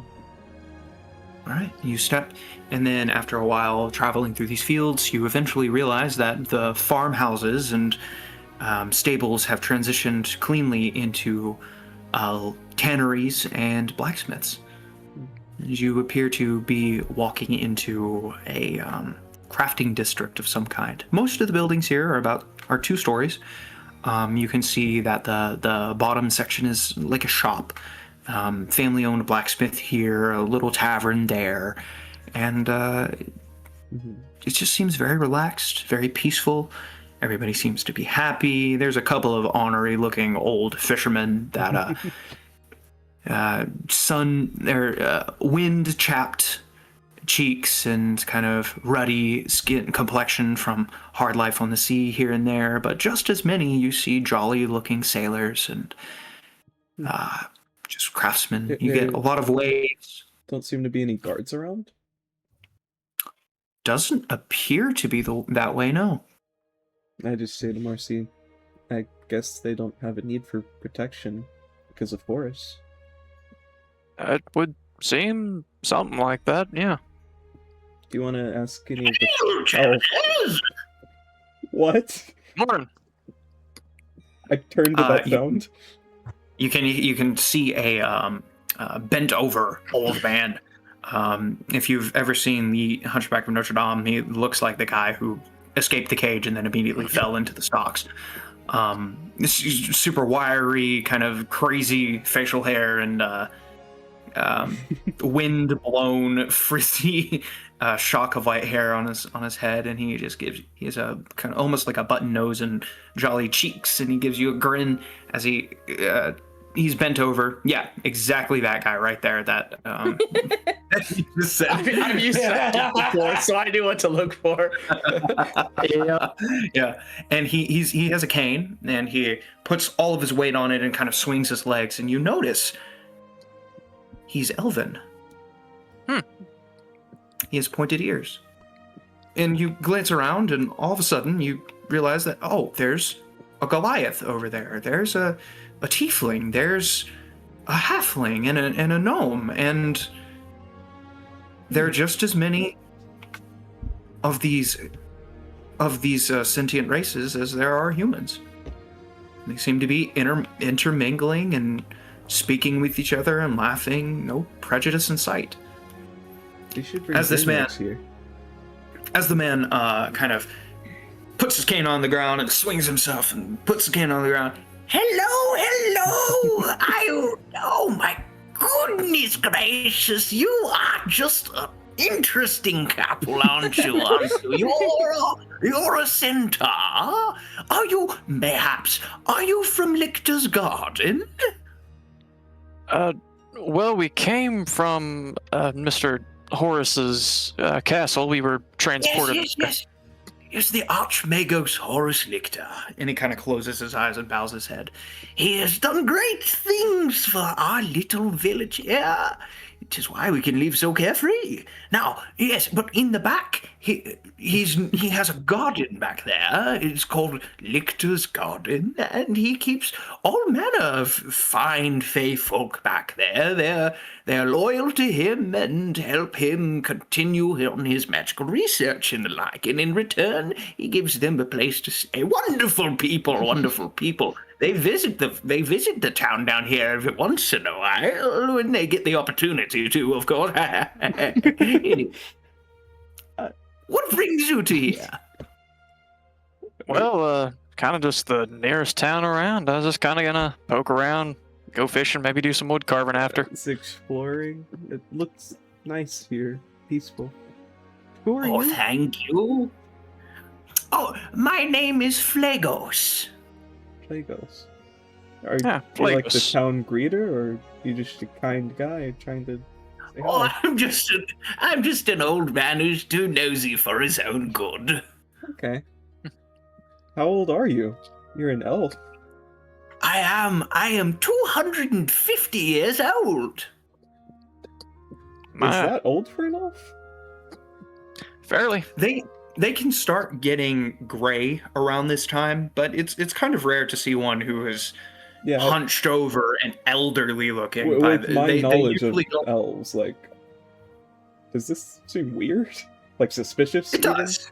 It does seem a little bit odd. He does seem a little bit older than he should be.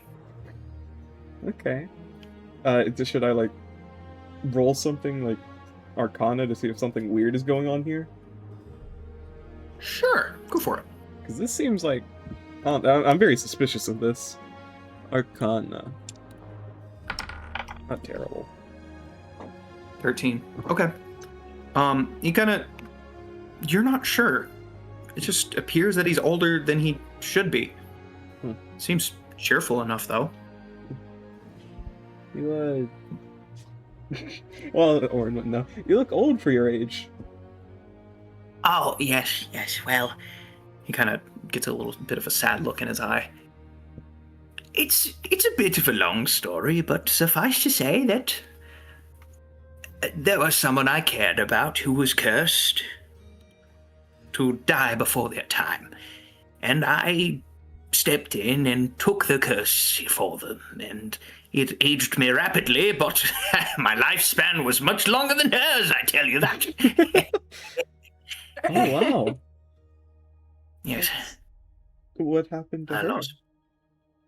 Well, though I saved her from an untimely death, and though I aged much faster than I should have, 250 years is still quite a bit too long for a human. What? My condolences, sir. She was a human. I took on the curse for her. How long do humans live? Oh, they live about 90 years. The Archmagos, he's a human, and he's 300, but... Or see humans live for 90 years? Depends on their occupation, lifestyle. You get the idea. It's About like nothing. 70 to 80, typically. What's gonna happen to Serafina? Well, if she doesn't become a lich before she turns 80 or 90, she'll die.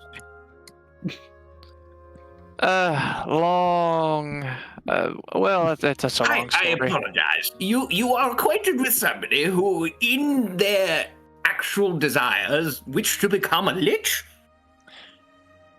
Yeah, we're acquainted. I mean, I've talked with her for a while. She's an odd kid. I'm sorry. I don't know why anybody would ever want to willingly become one of those monstrosities.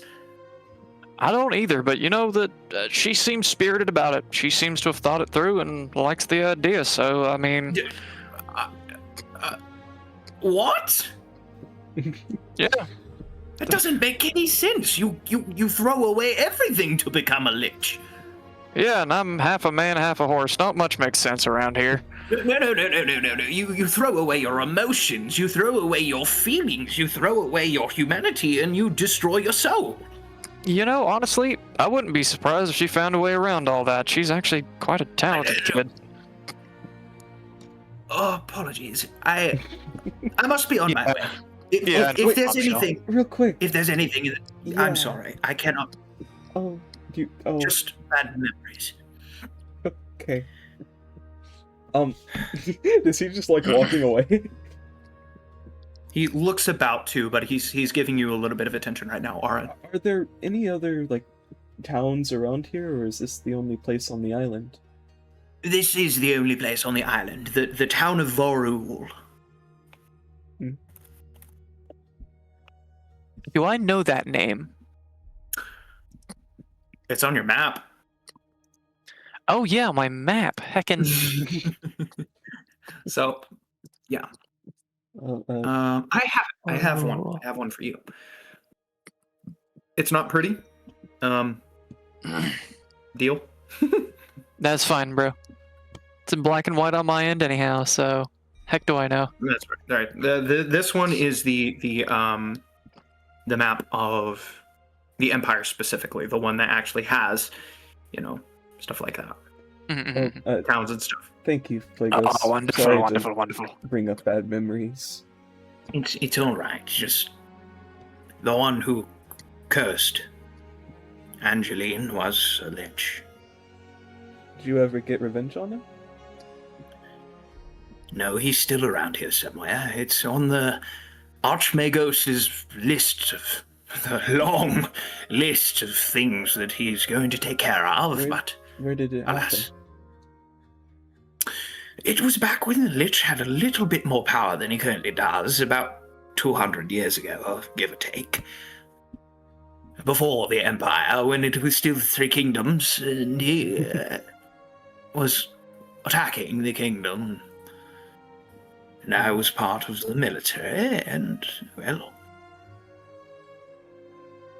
You know where the Lich is now?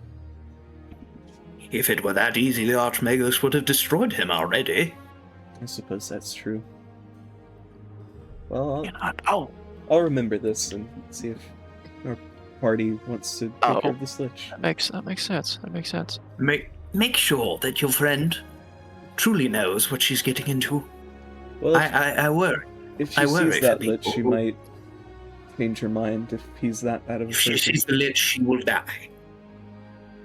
We could He handle will it. There is also no- go down asking many questions. There's no two ways around it. Liches are not creatures of reason. They are monsters. I think you underestimate us a little bit. What would we have to do with her? Anyhow, sir, you have a good day. Oh, and by the way, I'm Marcy. Oh, I'm Nice Oren. to meet you. Nice to meet you, Oren. Now, I truly, sincerely hope that you do have a good day. Now, You as well, sir. must be on my way. Good day to you. And he leans on his cane and swings his feet forward and hobbles away. Are liches really that bad, Marcy?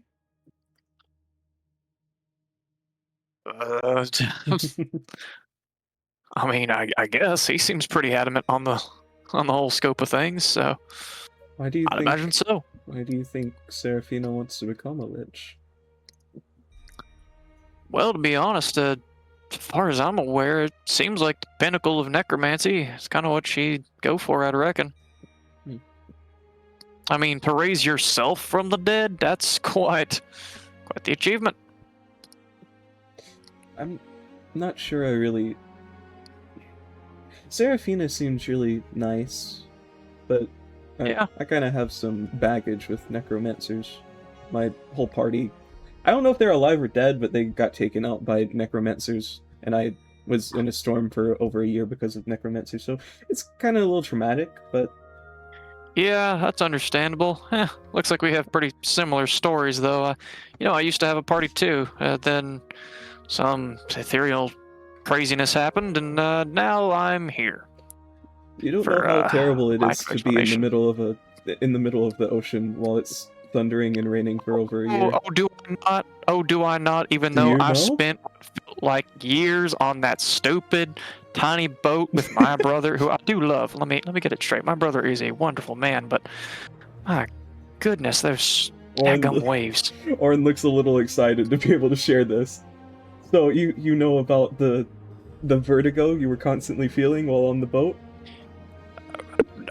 Dude, I am like twice the size, 3 times the size of most people. I had so much body weight going up and down and down and up and left and right, and oh my goodness, I think I puked like 40 times. There was a point in time where I got juggled between 2 whales for at least a week, just going back and forth between the waves. Yeah, oh yeah, you're made of wood. You're pretty buoyant. I guess you just kind of float for a while, wouldn't you? Yeah. How did you deal with the like water logging? Are you just like naturally sealed from water, or like how does that work? I don't question it. You know what that is to do. All right. What would you guys like to accomplish while you're in the town? Just seeing the sights? Yeah, pretty much just looking around, seeing the sights. Heck, maybe picking up an axe because I don't really have one, and I'd like to be able to chop wood for my carvings and such. Okay. Yeah. You easily find a blacksmith. You step into it and you see a large, portly man with his beard looks like a straight up fuzzball, but well trimmed around the edges. Mm-hmm. Hello, traveler. Hello. What can I do for you today? Just need a good felling axe, really. Hand axe, maybe? I don't know. I just need Easily wood done. carvings. Easily done. Let me find. Marcy, you also carve wood? Yeah, it's one of my pastimes. Fish, carve wood. Heck, I have a weaver's tool for if I need, to fix tears in my clothing or anything. All that fun stuff. Oren You gotta sets keep the yourself busy dig on the through his road. bag and pulls out a little piece of wood. This is what I'm working on right now. Oh. And you notice Nice. it looks like the face kind of looks roughly like Xanrax. I see. Yeah, honestly, I'm not going to look too deeply in. Well, no, I will. I'm going to take an interest in this. How is his carving kind of looking right now? It's about half done. Cool. What's the quality of it looking like? Is there anything I noticed that could be improved, perhaps? If I could maybe make a skills check. It's definitely a different style from your kind of carving, whereas your carving has a lot more of a almost like a flow to it.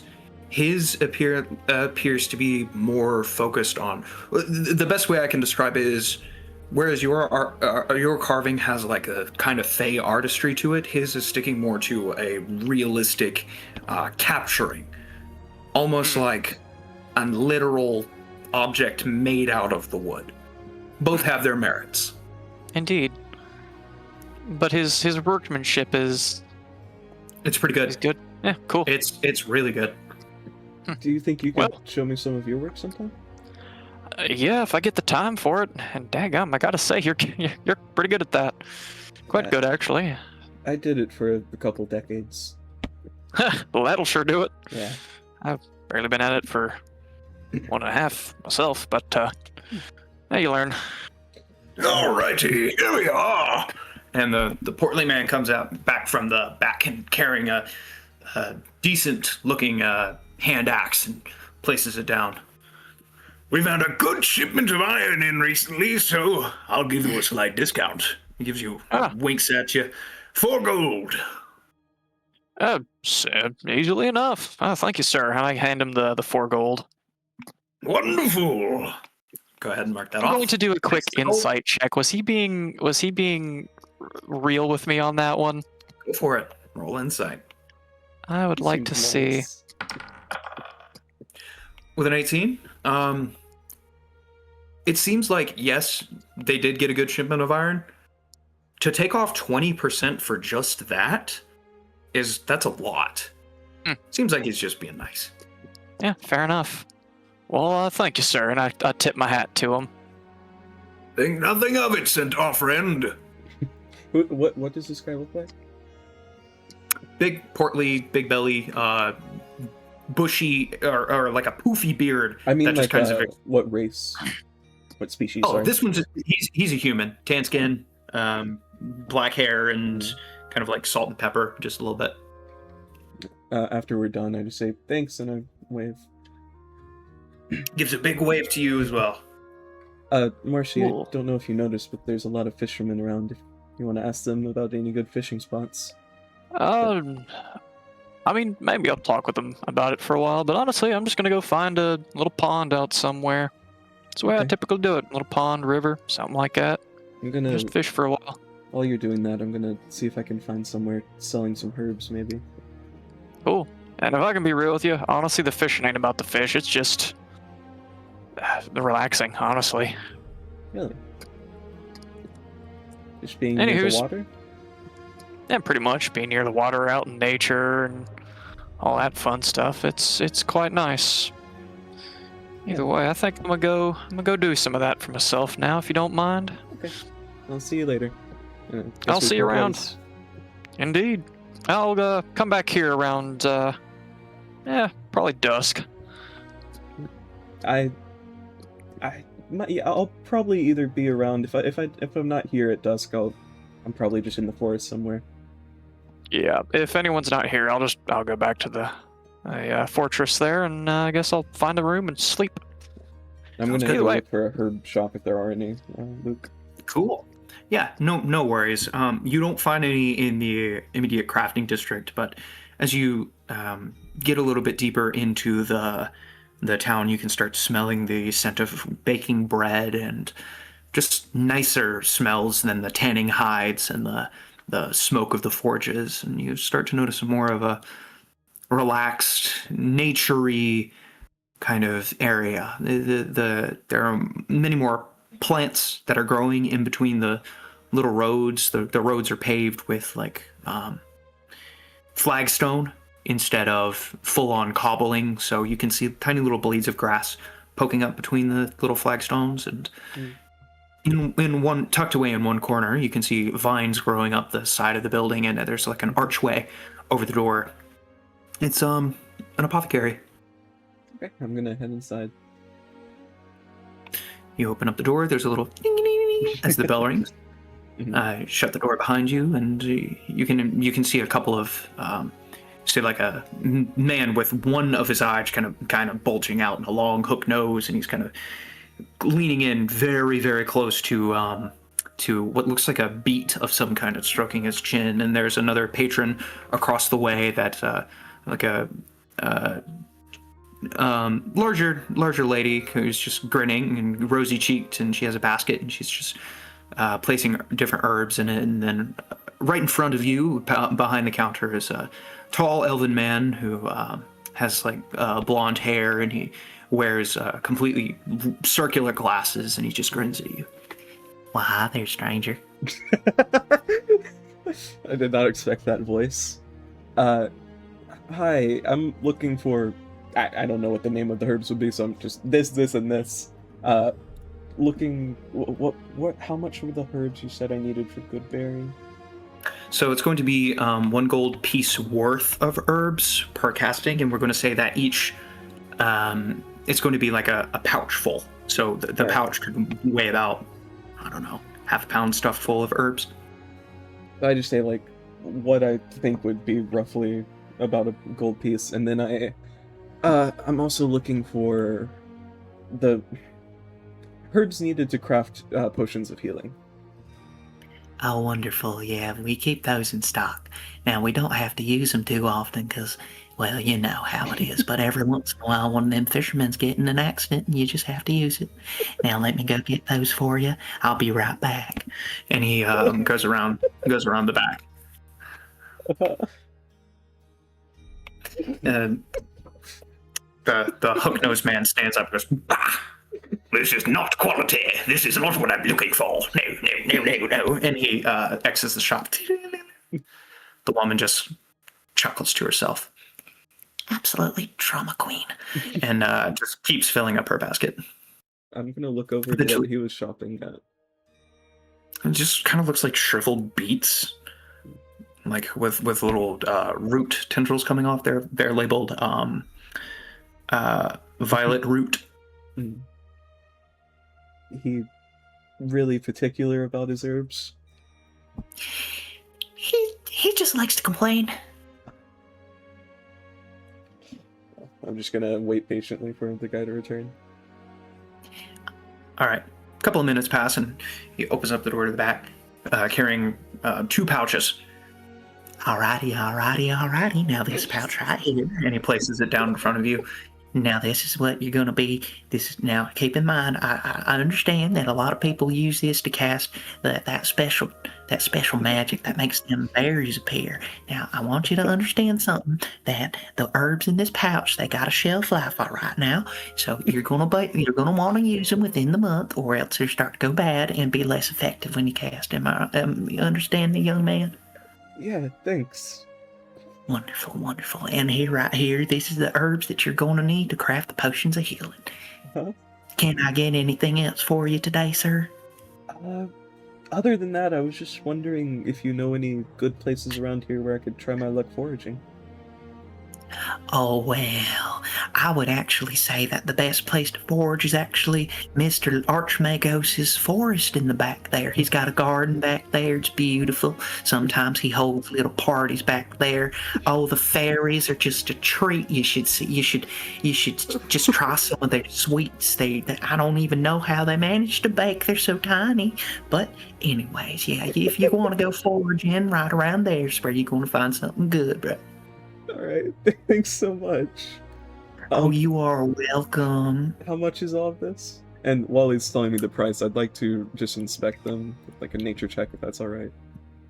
Okay, so yeah, go ahead and pop a nature check. So the Come on.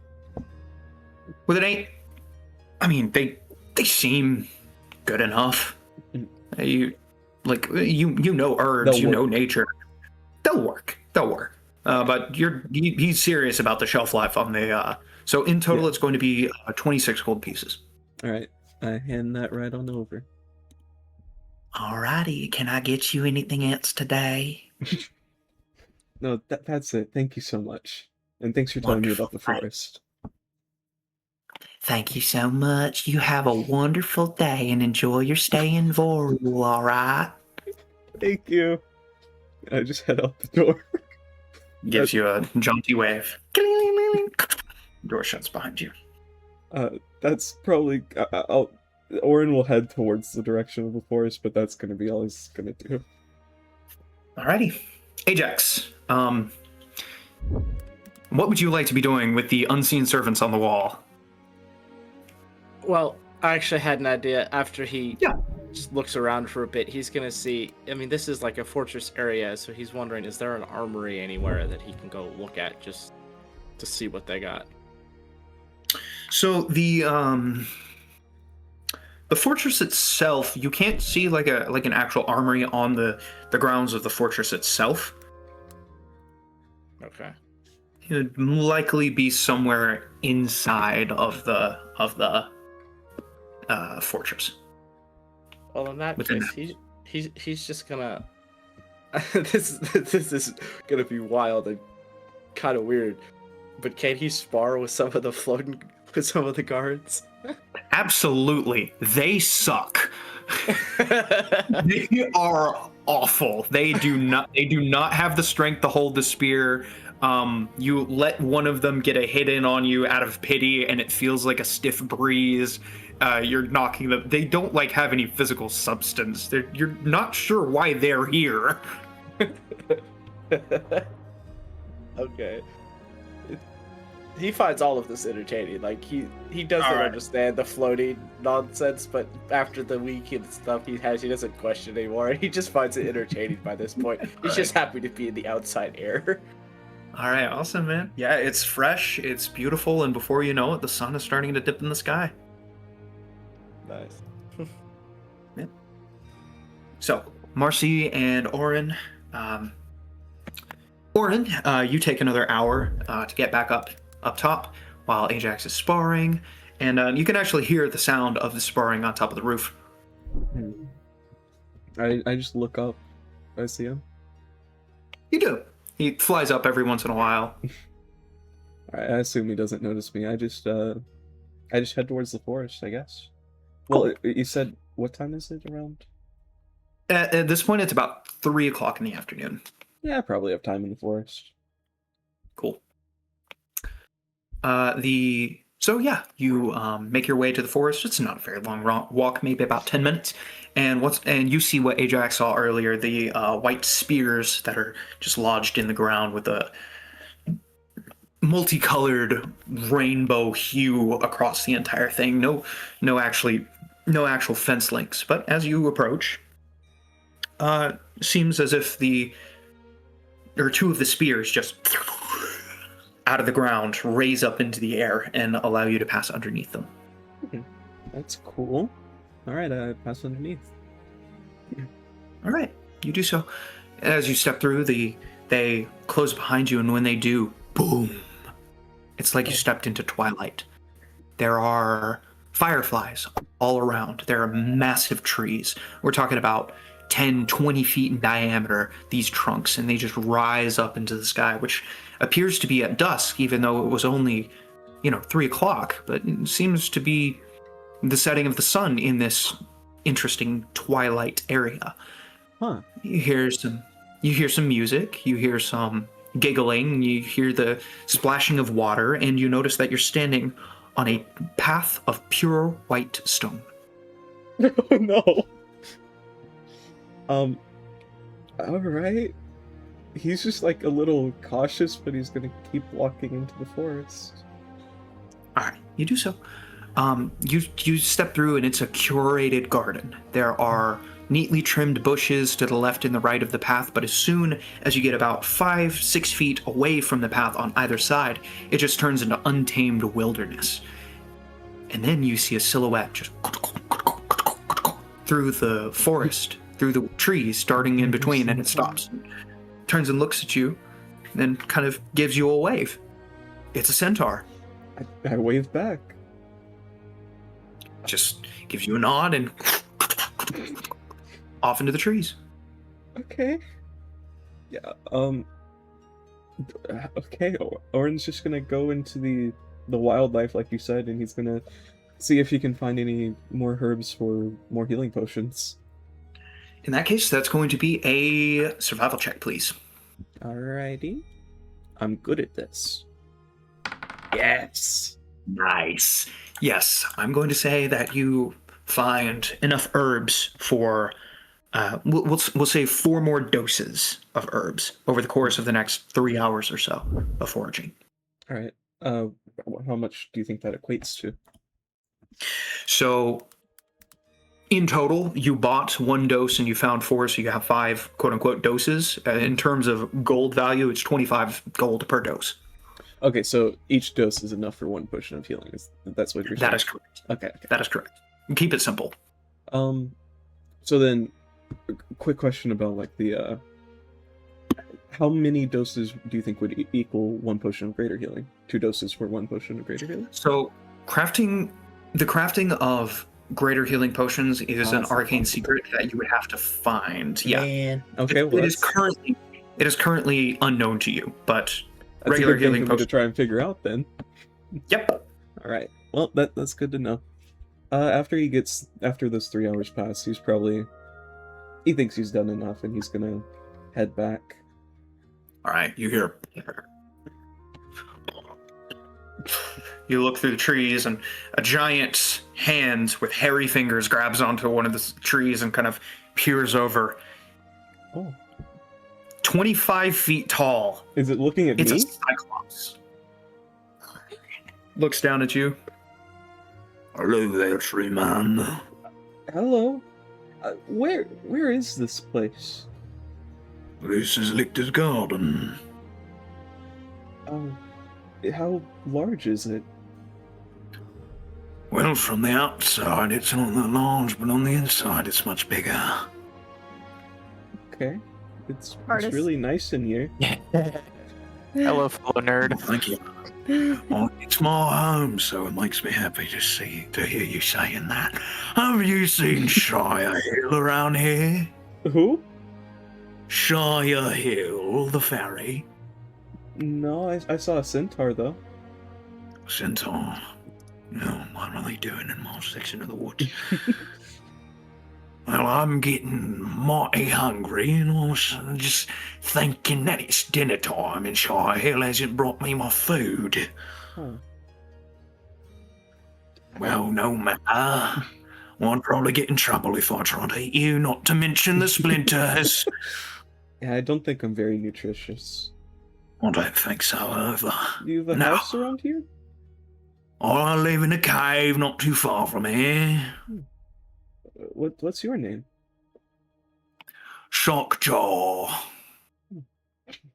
It's nice to meet you, Shockjaw. Nice to meet you too, Treeman. I'll see if I can bring some food here tomorrow, maybe. Oh, that's mighty kind of you. I'd appreciate it. Oh, if I find Shire Hill, she'll be able to feed me, getting me right back on my feet. It's a figure of speech, you see, I'm on my feet already. But you have a good evening now. You too, Shockjaw. All right. And I love all this. These NPCs are great. I'm gonna head back to the fortress now. So, back inside.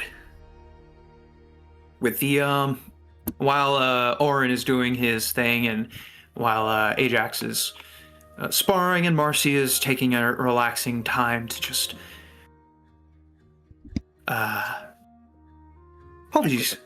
Brain just turned off. Yeah, back with the bookworms. The therapy session. What are y'all up to? Reading. The pile of books has doubled. Yeah. All right, cool. So, after a little bit, the door to the library opens up. And stepping through. Oh, hello there. Oh, It's Wiz. Wiz! Oh my goodness, Wiz! Oh, it's wonderful to see you all again. How are you So doing? good to see you. I should be asking you that. How are you doing, Wiz? I'm doing so much better after shower. I need the shower. Oh my gosh. Well, there are bathrooms at both sides of the hallway. That might be my next destination. But Wiz, I'm so glad we were able to help you after you kind of helped us. Oh, the food. The food is good. Good food.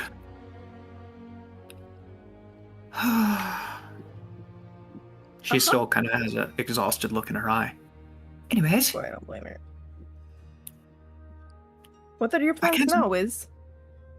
oh, I'm going to just stick with Guard Captain Greaves and Captain Zanrax for a little bit.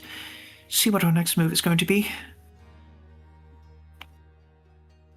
I guess I don't blame you there.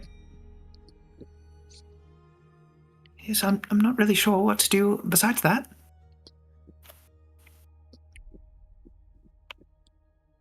I guess that we're all on a quest to do who knows what. And it's assortment of things. I have a question, and this may be rather presumptuous of me. Your group, are you all sticking together? I think so. I mean, we At least are. us three are. Yeah. Do you happen to have a place to stay? Not that I know of. We're kind of just going where the wind takes us. Yeah. All right. Again, this may be a little bit presumptuous of me, but And she looks a little bit sheepish. would it be all right if I offered you sanctuary? Where? Didn't what you if- live in the city that got blown up? No. This is a family home of mine. I mean, I'm not gonna turn down free housing. Yeah, absolutely. We would appreciate it a lot. You've all done a great thing for me, and I feel rather indebted to you after you literally saved my life. And to be honest with you, I'm feeling rather disillusioned with the Empire as of late. Ugh, that I can't blame you for. They seem to be easy to become disillusioned with. Well, nobody's currently taking care of it, so if you all would like to move there. To your family home? Yeah. Yes. Where is that? Oh, here. And she goes over and grabs a book of, or a map, rather. Book of maps. A book of maps. Yes. She plops it down in front of you. Ignore the fact that this is a screenshot. I did not have time to edit it. So if you look at the map of Dindoria, you can see kind of that. It's also pinned in the channel as well. There you go. So at the bottom right there, this one should be a more accurate map though. So if you look down at the bottom there, to the bottom right, there's Blister Island with Varul on it. That's where you guys currently are. So, if you follow this road right here, And she points up to Plainsdale and goes to Coningsby, and then up to Rokedale, Jeez. and then kind of to the right over to Woodsdale, and then up there to Crossington. if you go about, I would say about 30 miles or so to the west of Crossington, it's right there, between Crossington and Avon. It's a little bit out of the way, but it's secluded, it's private. That would be perfect. I think that's exactly what we need right now as a base of operations. It's close to that dim Yes, forest I'm sure. place too. And I'm Yeah, sure that's if you become under the employ of Horace Lichter, I'm sure he would install a magic circle for teleportation purposes. Even better. Yes, absolutely. Wiz, this is so sweet of you. Thank you so much. Of course. You've all, honestly, She kind of looks off to the side. his xenophobia was really the only reason I wasn't going for it. She kind of gives a sly smile. But you all kind of fixed that We cured part. him. We cured him of his racism. Mm-hmm. He really is a kind man beyond the trauma. I wish you luck. All the luck. Thank you. I appreciate that. Now, I'm going to go fall asleep for days. I don't blame you there. Have a good nap. Thank you. And she leaves the library. I may have to resurrect her after she goes to sleep. Are you kidding me? I knew something was wrong. My microphone was still muted that whole time. That is unfortunate. You know what? It's in character. Nobody listens to script. No, it's not true. It's a joke. Wiz No. listens to script. Wiz listens. He was just gonna be Wiz, Yes. I don't know if I got a chance to earlier, but I wanted to thank you for the rations you gave me while we were in prison. It was really nice of you. Script, was it? Yeah. Yes. Think nothing of it. It's what friends are for. And he smiles at hearing her say friends.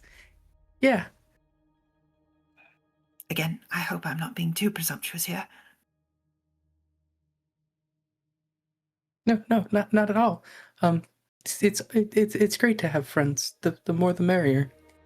Wonderful. Well then, I'll see you all whenever I wake up.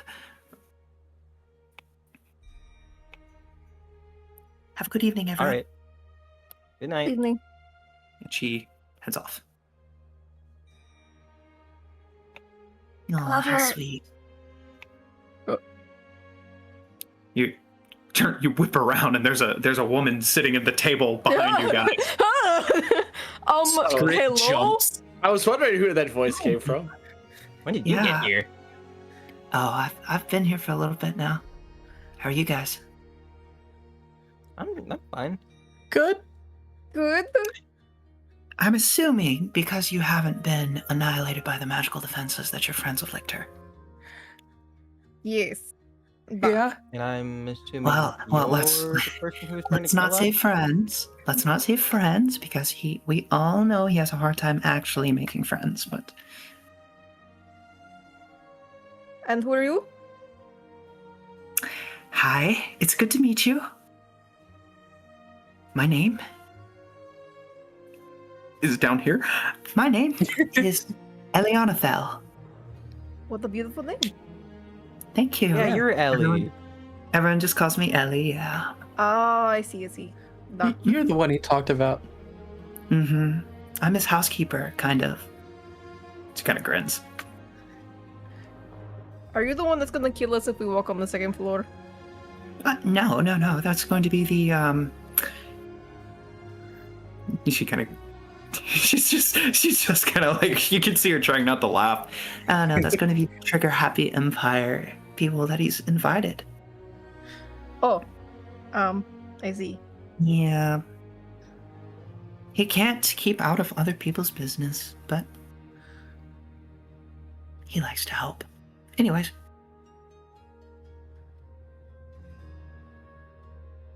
How are you? Doing really good. Well, We are kind of. I guess after we finish up here, we might go to where Wiz sent us. Or guys, I kind of spaced out on the quest we were given. What are we supposed to be going after this? I think the forest is like the big thing right now, right? Yeah. oh, the Doom Forest. Yeah, that one's been on Lichter's plate for a little bit now. I think that's our next goal. Yeah, taking care of the issues over there would be a big weight off his shoulders. I think that if we can help in any way there, that'll be perfect. And hopefully it will actually mean he'll have some time to be home for a little bit. That's the goal, honestly, because there's some stuff I want to ask him. Yeah, he needs to chill. He needs to relax. But hey, I'm just the, She does air quotes. housekeeper. So, Anyways. So I forgot to give I forgot to give you guys a description of this girl. yeah. So she seems to be in her mid to late 20s. She has like it's black hair, but then the light hits it and you can see like flashes of purple in the reflection of the Ooh. and her eyes once again look to be completely black, but there's a shine of purple whenever the light hits them in just the right way. She has kind of lighter skin, very sharp features. She almost looks regal in the way she's just sitting in the chair, kind of leaned over, elbow on the table, and chin in her hand. But even doing that, she kind of has this sleepy, almost calm, collected confidence about her. Like nothing's going to be able to shake her in this moment. I like her a lot. I say out of character. Anyways, I just wanted to make sure that you weren't some super powerful mages who managed to slip past Lichter's defenses somehow. As But unlikely we are as it is. super powerful mages. Yeah, but I wouldn't say that we I aren't, believe you. but And I'm really good at being sneaky. Prove it. Closes her I eyes. don't know if that's how But- it works. Oh, Go ahead. And he throws up Still check. and tries to hide. I'm assuming it's not dark. Oh, the one time! The That one time! worked so perfectly. That worked so perfectly. I wasn't expecting it on the spot in a bright lit room. Yeah, that was never gonna work. You like look left, you look right, you kind of try to get out of your chair. Your tail is actually through the back of the chair. It gets caught. You fall over. There's a. You see Elianathel just holds back a laugh, and you kind of like try and dash behind one of the bookcases. Ready or not, here I come. Opens her eyes, looks directly over where he ran. I hope you guys stick around.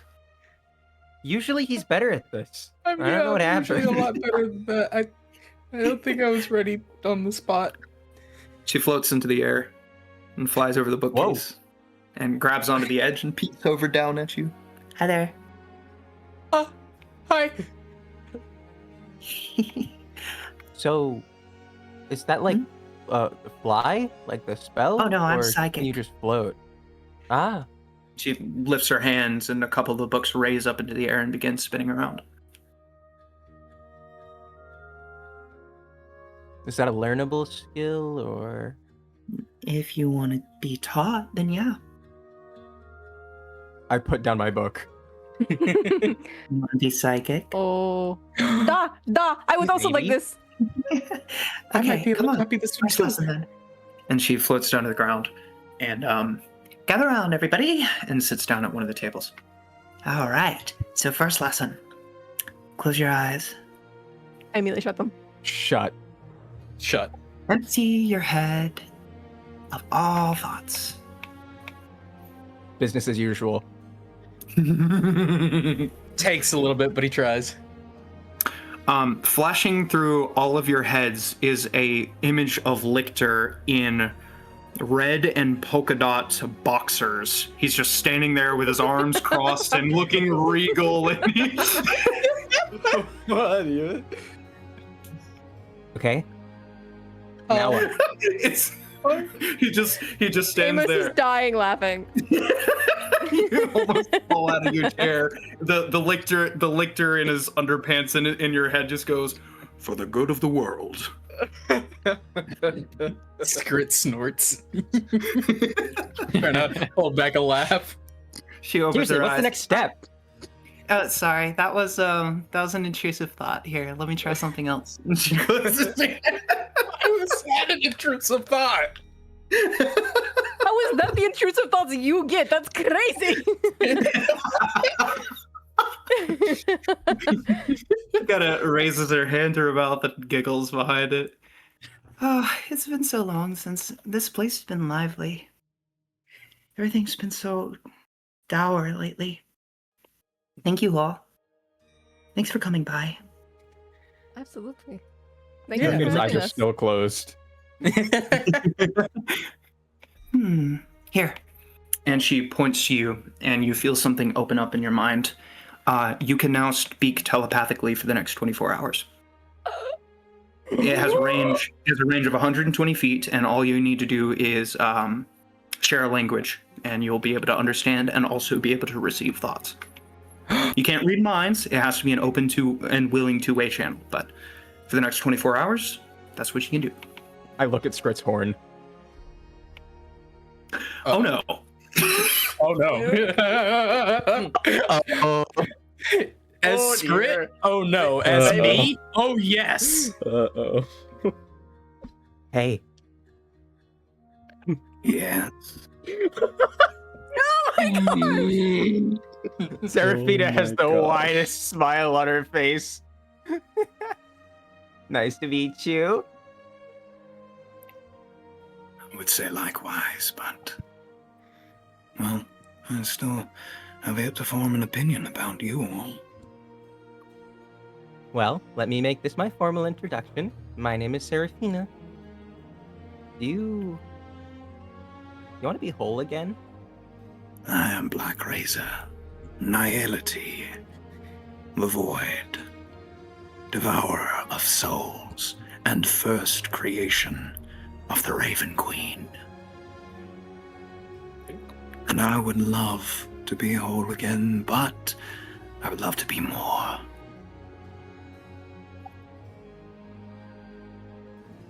Could you help Grit?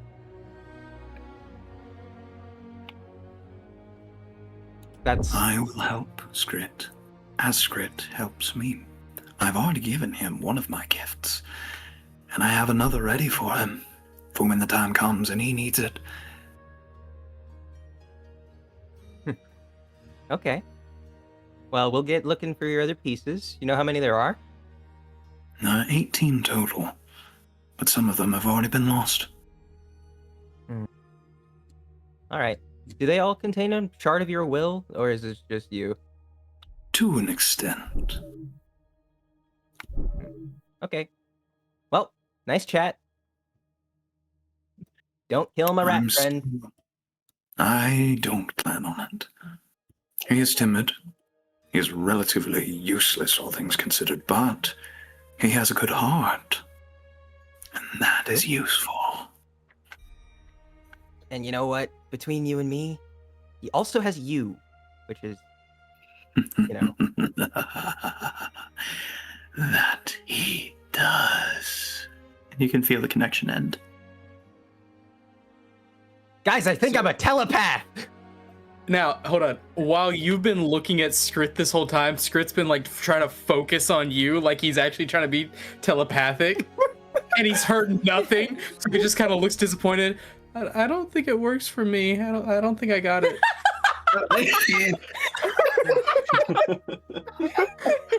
Poor Skrit has dial-up telepath. I couldn't hear anything. Maybe I did it wrong. Here, try with Amos. Maybe I'm just too. Maybe we're just intellectually, it's a different. Rude. He looks over at Amos and tries to focus real hard on just saying the word hi. Amos so tries to hello back, and also tries not to think of other things. Okay. Okay. Okay. I think Luke expected this to go as deep as it Amos. did. Amos. Yeah. I I don't. Oh no, Do I I'm know getting that'd be a bad intercepted. Do I know it'd be a bad idea to look at it, do anything with his mind? Do I know it's a bad idea? Hey, just, you know what? You know what? Subtle roll. Oh no. What's your Constitution modifier? Subtle telepathic roll. Which one of us? Me? You, Amos. Okay, good. My Constitution modifier is +4. Roger that. No. Okay. I'm getting call screened by the Black Razor. Elianathel, just kind of sitting there, watching you with a little bit of a grin on her face.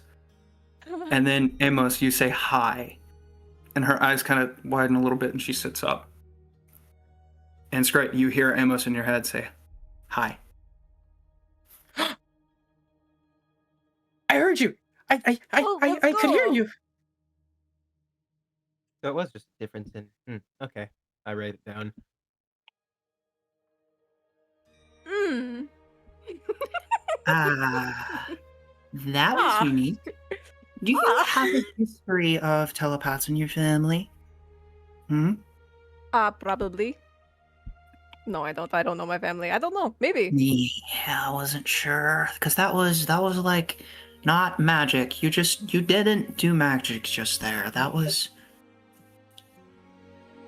whoa. This is what I've been saying since I met him. No, like yeah, you see, because that's not right. Listen, if you know anything about that, tell me, because I also don't know. I don't know what No, I don't know. I have no clue. Like I know telepathy. It's a kind of magic. It's kind of like. Yeah, psychic abilities come from the weave, and everything magical comes from the weave, so why didn't your magic come from the weave? All I know is when I did that just now, I felt something unlocking me. And that's terrifying, but I kind of vibe with it. Wow, Squid's just looking around really confused. Whatever you I just did, I think... I formally invite you all to the second floor. Oh, I don't know if we're allowed, though. No, I don't care. I don't care. Up immediately and starts. No, I don't care what Lichter. Lichter. Like, I don't care what Lichter says. If he comes back and he has a problem with it, well, he's going to have to get through me first, now isn't he? I'm the keeper of the house, and the person who's in command when he's out. So, you see a image of Lichter and his boxers just nodding in your head, just nodding vehemently. I mean, he did say don't go out without invitation, so. You sure we won't be in trouble? No, you will not be in trouble, little script. I will make sure of it. Okay.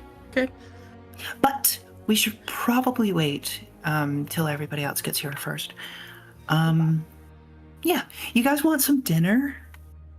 I would love some dinner. I just remembered that I haven't eaten in like 4 days. Yeah, I think Squid just remembered how hungry he is after everything. Yeah, guys, come on, let's go have dinner together. That's so fun. Oh my gosh. My hunger for knowledge.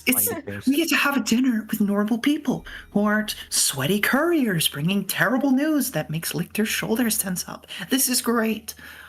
Oh, I get through the door. Oh gosh. Okay. Okay. You all she is going to lead you all over to the pardon me. She's going to lead you all over to the dining hall where Angel is. Oh, hi there.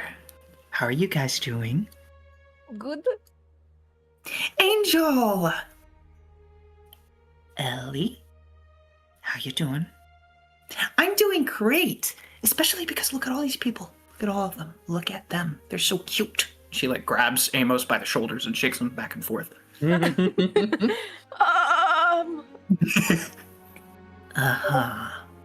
heart belongs to another. Oh, it's okay. So does mine. And that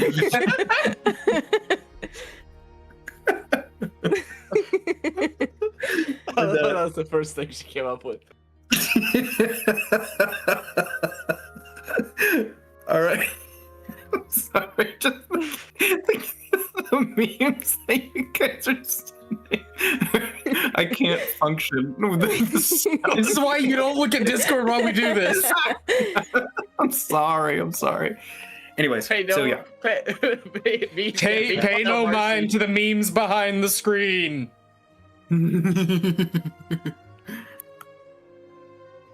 Yeah, meanwhile, Okay. Marcy. So yeah, right. Speaking of which, Marcy just hanging out. At this point, Orin, you would get back, and Ajax, you can head in if you would like Ajax has walked in by this point. Cool. And I guess All just right. hearing the voices, he's just gonna weigh in. All right. An Arakocra. Hello. You guys are just so cool. Ugh. Anyways, the house conjures good food, doesn't it? What? In the house, it conjures good food, doesn't it? What? Mhm. It's conjured food. Oh, it is. It's really good. Yeah, isn't it crazy? I mean, technically, all of this is made from Horus's magic, but We're eating magic? well, it's like Don't question magic, it, not just real, but eat. like conjuration magic, but like Shadowfell, weave of the shadows, kind of like real illusions, but conjuration, and it kind of makes my head hurt. I just eat the burger. Script just kind of looks back at the food he was munching on. Who's Just, that? oh, okay. Or Yeah. we have snacks. Seraphina, Yeah. who's that? Hi, Ellie, Hi. I'm Ellie. she's a psychic. Eliana Bell, if you want to be. Oh, yeah, watch. And she spreads her arms, and Oh, some of no. the plates move around. Angel just kind of. Ellie, please. Don't use psychic powers at the table. Sorry. Such a Debbie Downer, Angel. I reach up onto one of the floating plates and grab food. Hey, no! She telekinetically snatches it out of your grip. That was mine. That was mine. Okay, well then float over some of my food. Float over some of my food. And she floats over some. Ajax look at has her? no idea what Thank he just you. walked in on. Wait, what was her name and what was the name of the fairy? Oh, so the fairy is Shire Hill. Okay, I thought it and was. Yeah, I remembered the eel sound, so I thought it was Ellie. Elianathal. Mix them up. All of these names can be found in the campaign journal. Yeah, That's what you're looking for. And then at about this time, Marcy, you would be returning from your fishing journey. Cool. I would like to say that, well, I won't say it out loud. I'll say in DMs later, but, yeah. I guess I would be returning. Let me get myself on the map here and Yeah. just so I can, have a token and such. Welcome to the I am the token centaur, after all. Orin has no need for food, so I think he's gonna look up at what's over here. I've been wanting to see this for a long time. Okay. Let's pass this door. This door, right? Okay. I've been wanting to see that for a while. And then you is the one that I think it was. All right. You open it up, and there is there are chef hats floating in the air, running all around, and there's just like a single marble counter. The room is completely empty except for a single marble counter, and there's one chef hat that's taller than all of the others that keeps walking up to other chef hats, and you just hear a slap sound, and the small chef hat like gets knocked to the side, and you see two pieces of bread get conjured on the counter, and they lift up into the air and are placed on either side of the chef hat. You did not. You did I love not. I love it. And I love every second of it. As soon as you step in, all of the hats freeze and look up, and they all fall down to the ground and just stop moving. One of them starts rolling around. Andy's coming. I'm just gonna slowly close the door. Second campaign. Reasonable friends in, reaction. Yeah, the second campaign, Gordon Ramsay. Then exactly. That's what I was thinking. Wait a each second. other. Second? Don't worry about it. Orin has no need for food. I'm gonna go sit down for a while, and I'm just gonna go into this. I assume this is like a living room type area. That's where we started. Like a study.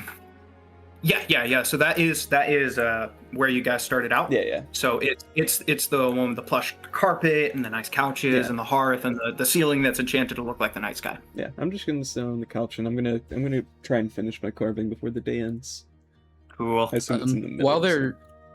While they're eating, Skirt's gonna find a cup and pour some more of that coffee for Amos that she seemed to like. Okay. Listen, last time you did that, the AI thought I was a murderous creature. I don't know What? why. No, I'm not Yeah, kidding. Session Keeper did not react well. Oh, it thought it gave you a caffeine. Murder. It kept saying like now fueled with like murderous Caffeine rage. bloodlust. Like I was like, what? Well, to be fair, you were fueled by caffeine for all that. That's true, but like, dang. Yeah, I'll take the caffeine. Ajax loves bitter. Loves bitter. Cool. Thank you. Did I ever tell you that like my dream, like my favorite food is like a lemon and I eat it whole? And like my dream is to like get married for one, and then grow an orchard of lemon trees. Do you not like sweet stuff though? I like them, but they're not my favorite. It's like, do you not like bitter things? Like everyone likes bitter things, like a little bit, but like their favorite is sweet things. But it's not the way around. Lemons aren't bitter. Like I don't like bitter. I don't think I'd ever want to eat a lemon on its own. They're really sour. To each their own. Preferences. Lemons are the best thing in the universe to me. Okay. So, as you guys are just like talking and arguing over the table, Ellie is just sitting there with a huge grin on her face. This is like. Did you guys want to work for Lichter?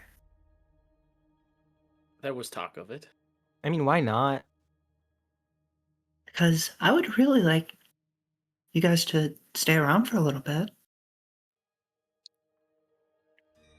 I honestly think that's a little bit of the goal. Cool. Okay, cool. Yeah, so, like, let's see, why can't I... Oh, so, out in the back garden, we have all kinds of fake creatures. We actually have a centaur herd back there. There's also the groundskeeper, Shire Hill. She's a fairy, cutest little thing ever.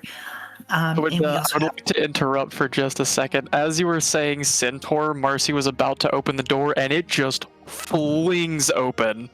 Did you say centaur? Oh, yeah. Yeah, there's a centaur herd in Lichter's garden. Where? Point, please. Oh, just go out the door that you just came through and go around the back and you'll see the rainbow fence.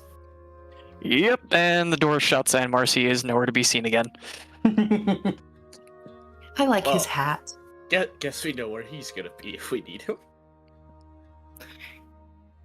Anyways, so yeah. The Cyclops. There was a Cyclops that actually lived on Blister Mountain over there. That's the volcano, and was terrorizing the town. And then Lichter showed up, and he actually had the fairy Shire Hill with him, and she gave that Cyclops such a tongue lashing that he is scared of her to this day. He refuses to eat anything unless she gives it to him for fear of eating something without permission. So you have this 3-inch tall fairy and a 25-foot tall colossal Cyclops man just horrified of her. You should see it in person. You should see it in person. Like he goes down on his knees so fast that it knocked a tree down one time. That's insane. That's amazing. Oh, Shire Hill is just such a treat. I hope you guys get a chance to meet her one day. How could something so small scare something so big? You haven't met Shire Hill. I don't know if I want to now. Oh, she's a sweetheart. As long as you're not eating the cattle, which he was. He shouldn't have. Oh, I definitely won't do that. Luke, if you don't mind, could I re-roll the sleight of hand check? Or, sorry, I looked at Wolfgarver's tools and it says ability is just dexterity, so I guess I'm just supposed to roll dexterity with proficiency. Go for it. Alrighty. And then I just add 3, I guess, for proficiency. Let's go. Yeah, you easily finish the carving of Zanrax. Yippee! Cool. The wall kind of bulges open and a face pops out. Hello there. Oh. Where? In your room. He looks up from his finished carving. Hello. Oh my. That is a beautiful carving. Who are you? Oh, yes. My name is Larry. Why am I meeting all the weirdos? I don't get Looks it. like a fish man. Why am I meeting all of... He has a hand? He looks like a fish man, and he's just a face made out of stone sticking out of the wall. Why is this happening to me? What'd you say your name was? Larry. Hi, Larry. Would you like me to grant you a wish? What? You see, I am a very special carving. I am a carving. Yeah, okay. Wait, you're gonna grant me a wish? Yes, yes. What kind of wish? Anything your heart desires. Why are you are you showing yourself to me because I made this carving?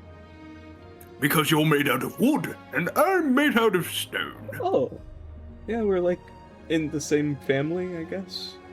Well, I we're like suppose cousins. so. Construct from another construct. Who were you made by? So, what is your wish? Just ignored my question. This guy. I'm sorry, did I miss your question? Say it again. Who were you made by? I was made by the Archmagos. But you can grant any wish I have? Any wish. I'm a carving of a genie. Doesn't it stand to reason that I should grant wishes as well? You're carving of a genie. Do you mind if I think about it for a while? Has to be right now. This guy. Okay, well, Orin is currently thinking about serving himself or serving his god. And he values his god more than himself, so... Could you tell me how to find the infant god?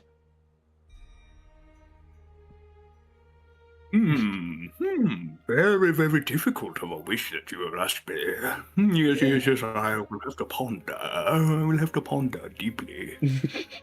I will have to reach deep within and tap into my genie powers, and then Okay, can I inside check if this guy's just... Yes, you absolutely can. I do believe that's a no. He is messing with me. 18. He wants to be able to grant wishes so bad. We love him. We love Larry. We love Larry. Yes, well, I can tell you this. Two webbed hands pop out of the wall and kind of wiggle in the air. He closes his stone eyes. Aha! Though I have seen a vision. What did she say? Though the infant god is still an enigma, even to the greatest minds in the mortal plane, there are several powerful individuals that believe that the infant god is, like so many others, lost within the labyrinth. That's interesting. Waves his hands dramatically. That might be really helpful. Yes, of course. It is a wish from a genie. Do you think I could have one more wish? Nope. Bye. I was gonna give him an easy wish to grant, but I guess it's gone. This guy. His name's Larry. His NPC's this session. Larry, yeah. I love him so much. Alright, he's gonna do another carving until he goes to sleep. All right, easily enough. I'll just roll again quick. 14. Alright. All right, you get a decent way into this carving. Doesn't look like you'll be able to finish it tonight, but yeah. All right. As for the rest of you, Ellie is telling you a story about how Lichter, when he was trying to make this, when he was trying to create this fortress, he had to cast the same spell in the same place every day or every week for an entire year for it to stick. And on the very last casting, he overslept. Oh. And it was not permanent anymore. So he had to start all over again from the very beginning. Had to wait another year. That Now- is so unfortunate. Oh, I can't If imagine. he ever asks where you heard that story from, tell him that a fish head in the wall told it to you. He will understand. What now? That is highly unusual, Miss Eleanor. And a fish head pops out of the wall. Ajax jumps. What are you? I am Larry. I am a carving of a genie. Scrit actually squeaks as he jumps. Sorry, did you say a carving of a genie? I am a creation by the great and mighty Archmagos Horus Lichter. Yeah. Yes. And Would you like me to grant the desires of your heart? 1,000,000 gold. I'll be right back. Eliana Thel just kind of chuckles, and then her smile drops and her eyes widen. Larry, no! And she disappears. I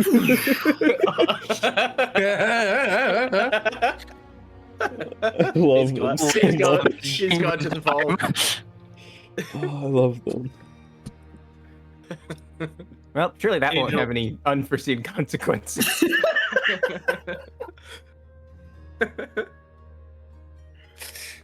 There's another puff of amethyst-colored energy, just bright purples and whites, and Eliana Thel is back, and she's just... that could have been bad. It could have been real bad. You're telling me I was this close to having my wish? It's not his gold to give. Poor guy. Mm-mm. He can steal He's in gold. timeout. What? He can steal gold. Well, in the house, yeah. He is the walls. You have 1,000,000 gold just lying Scrit kind around? of Scrit kind of holds his pack closer to him. Does that mean he can take our Well- stuff too? No, he won't. He won't. He's been disciplined. Okay. Anyways, yeah, no, not just anybody has 1,000,000 gold just lying around. That'd be silly. I'm inclined to not believe you for some reason. I don't know what you're talking about. You're young and inexperienced. You don't know how the world works yet. All right. Anyways, I think you guys, you are just unorganized and messy. anyways, you guys want to see the second floor? Angel kind of looks Yeah. up. What do you mean the second floor? I've personally invited them up there. No.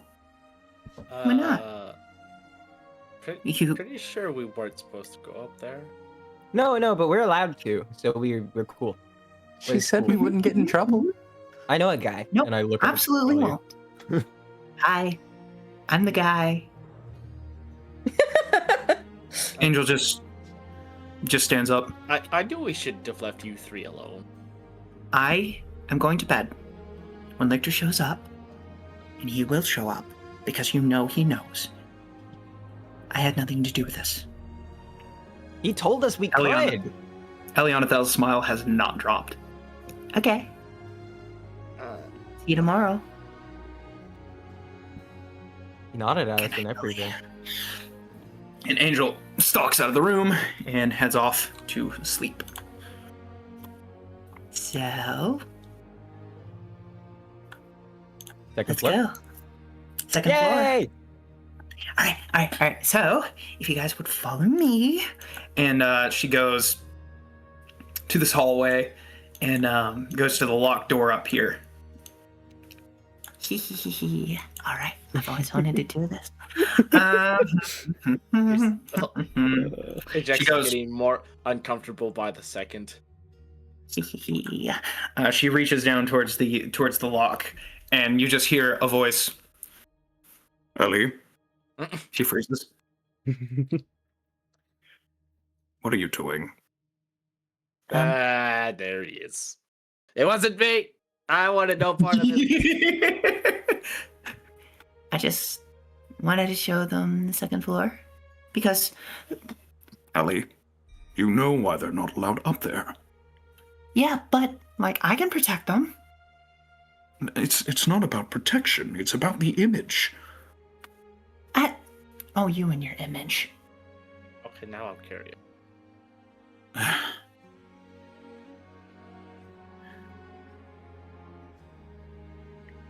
They're not allowed up there, okay? Spoil sport. No, this isn't something that we can... Well, can I invite them to my room at least? Which What? would happen to be the third. No, it's on the second floor. I live on the second floor. Lichter lives in the corner of the second floor. Second floor is kind of where we chill, you know? Third floor is... What's so bad about it? That's the work zone. Oh, Horace Ellie? loves to maintain his image to his little empire buddies. Ellie, that's not what it is, and you know it. You understand that they are just as stressed as I have been recently. Think about the political ramifications. Thought about him. Decided I don't care. I'm gonna bring him to my room. Are you really sure you want to reveal yourself like that? Yeah, I do. Fine. She just grins. I heard that! And she just lifts her hands up. Let's all go to my room. And there's a bright purple light that flashes, and you find yourselves in...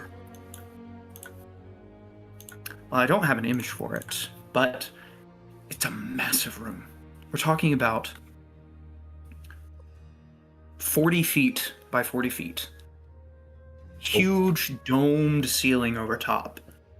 The walls, at a certain point, fade into an image of the outside, as if there was no third floor above or even a ceiling at all. You can see all across the floor is just a thin layer of water, completely placid, perfectly reflective. But as you take a step, there's no ripples, there's nothing. It's almost as if your foot is stopping right above the surface. In the air are these glowing purple amethyst crystals that just seem to pulse with an energy that resonates with each of your minds. And at one end of this, what can really be described as an open-air cavern of some sort, is an island of gray stone and purple grass. It's not massive, but there is a cave on this island. Ellie turns around. Ta-da! This is my room. I think someone needs to have a talk to you about the definition of room. Wow. Hey, somebody can appreciate good architecture. This is massive. Well, And she kind How of... did you do the water like this? And I get on my knees and I try and poke it. As your intent is to poke the water, it slips through whatever invisible barrier it is and just giant ripples echo across the lake. I'm really proud of look that up. enchantment. You are a magical lady. I am. Very magical. I never said I wasn't. What did he mean when he said reveal yourself? Well, I didn't really plan on doing that, but... yeah. I guess why not, right? I like you guys. I really do. Honestly... Lichter can't hear me in here. This is my room. I've been wanting to have a family for a long time. Just sit around a dinner table and laugh like we did. That'd be great. We'll start as colleagues, of course. you guys can, work for Horus. He can do his whole big, bad Archmagos thing. I'm too aloof to care for you. I'm going to sit to the side while you do your ritual, even though I have full plan on taking over if everything goes wrong. That kind of thing. Yes. Mm-hmm. Yeah, he's a big softie. I understand now. He wasn't going to let us die. No, of course not. He cares way too much for that. But, well, if the sleep deprivation didn't cause him to make a mistake or something, oh, that's terrifying. Maybe it's a good thing he didn't do anything. Yeah. The more I think about it, the more that would be like a really bad idea. I hope he teleported to the right place. Anyways, what was I saying? Oh yeah, family. Yeah, you guys work for him for a little bit, and then we'll be, actually secretly super cool. I think I agree. Do you not have a family? She kind of glances wistfully towards the ceiling. Well, kind of, but Lichter won't make it official. So he's kind of like your family, but he just doesn't say it is? Yeah, I care about him like family, and he cares about me like family, but he's been so stretched thin lately that he just doesn't really have time for me. Which I understand. His duties are important.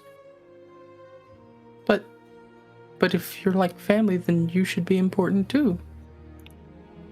Oh, that's so sweet. And that's why you guys helping him out would help me out a lot. And if that happens, if, you guys help me out, I promise to make it worth your while.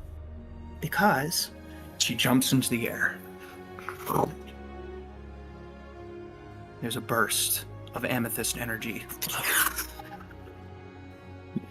You see a flash of purple scales and 120 feet of wingspan just curled up in this tiny room. What? What? What the heck? What? A fully grown adult amethyst dragon lands on the ground and kind of gives you a big grin. I have a few secrets of my own, and I'd be willing to teach them to you. Heck yes. Yes. Temporary telepathy isn't my only trick, Scrit is just staring awestruck. You guys are so sweet. And she shrinks back down. I like this one better, though. As if our magic users needed more excuse to cause chaos. What do you mean? We barely caused any chaos at all. Actually, we haven't caused any chaos. We've just defended ourselves. Fair enough. Anyways, so when Lichter gets back, will you guys help him out? Definitely. I'm gonna help you out. I don't really care about helping him, to be real. This is significantly more interesting. It is very interesting. I mean, let's be real here. I'm only here for the kicks and giggles. Lichter is the real force of nature here. If we're gonna help him out, then I'm gonna talk to him about treating you actually like family, because that's just something that he should do. Yeah, tell him, Scrit. She kind of looks at you, and you can see her lower lip kind of quiver a little bit. Can we be best friends? He smiles and nods. Yeah, that'd be cool. I've never had a best friend before. Yeah. Thanks, guys. Yeah, no problem. Now, I need to go make sure that Larry isn't in my lair trying to take my gold. Oh, she. Oh. Marcy. Yep. While the rest of the party, and you guys can settle down. On the first floor, Elianathel can teleport you. But you all can settle down into the guest rooms. Or, if you want to, Elianathel can actually make temporary huts in her room. And you Absolutely can not. Yeah. 100%. I want to camp out with her. That's awesome. Nah. Ajax had nothing doing. Yes. And so Ajax Nothing wants doing. Ajax wants a bed in a room with 4 walls and no Away from all the dragons. crazy ladies, because there's too many of them on this journey. First Angel, now her. Marcy. Yep. You step into the garden. The fence closed behind you. And there, waiting for you, is a herd of about 15 centaur. The one in the front kind of just gives you a nod. Oh. It has been so long since Marcy has seen Centaur. Man, he's a mess right now. He doesn't know what to do, what to think. The one in the lead kind of clip-clops a little bit forward. Hail, brother. Oh, and this is all in Sylvan, mind you. Mm-hmm. Precious brothers. Brings you to our aid. I have not seen my kin in too long. Well, come into the fold. Tell us about your family. Oh, I love to you, hear tales about other herds. you know too well, brother. You know too well. And he does so. He goes with this little group and just he's at home again. He kind of glances at you. A centaur with colorful markings, straw hat. We've heard of you before. Oh, have you now? Yes. Someone was looking for you. And who would that be? Was it perhaps a minotaur? What was? Oh goodness, it's been just so long. Who was it? She was a young girl.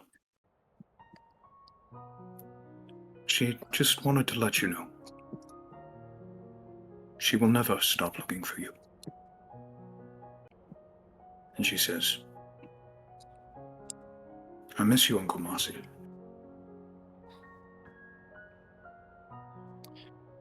And I miss you too. And that is where we're going to end the 5th session of Limit of the Sky. The sweet Marcy lore. I wasn't That ready for was- that. So cute. Oh, that was great. Oh.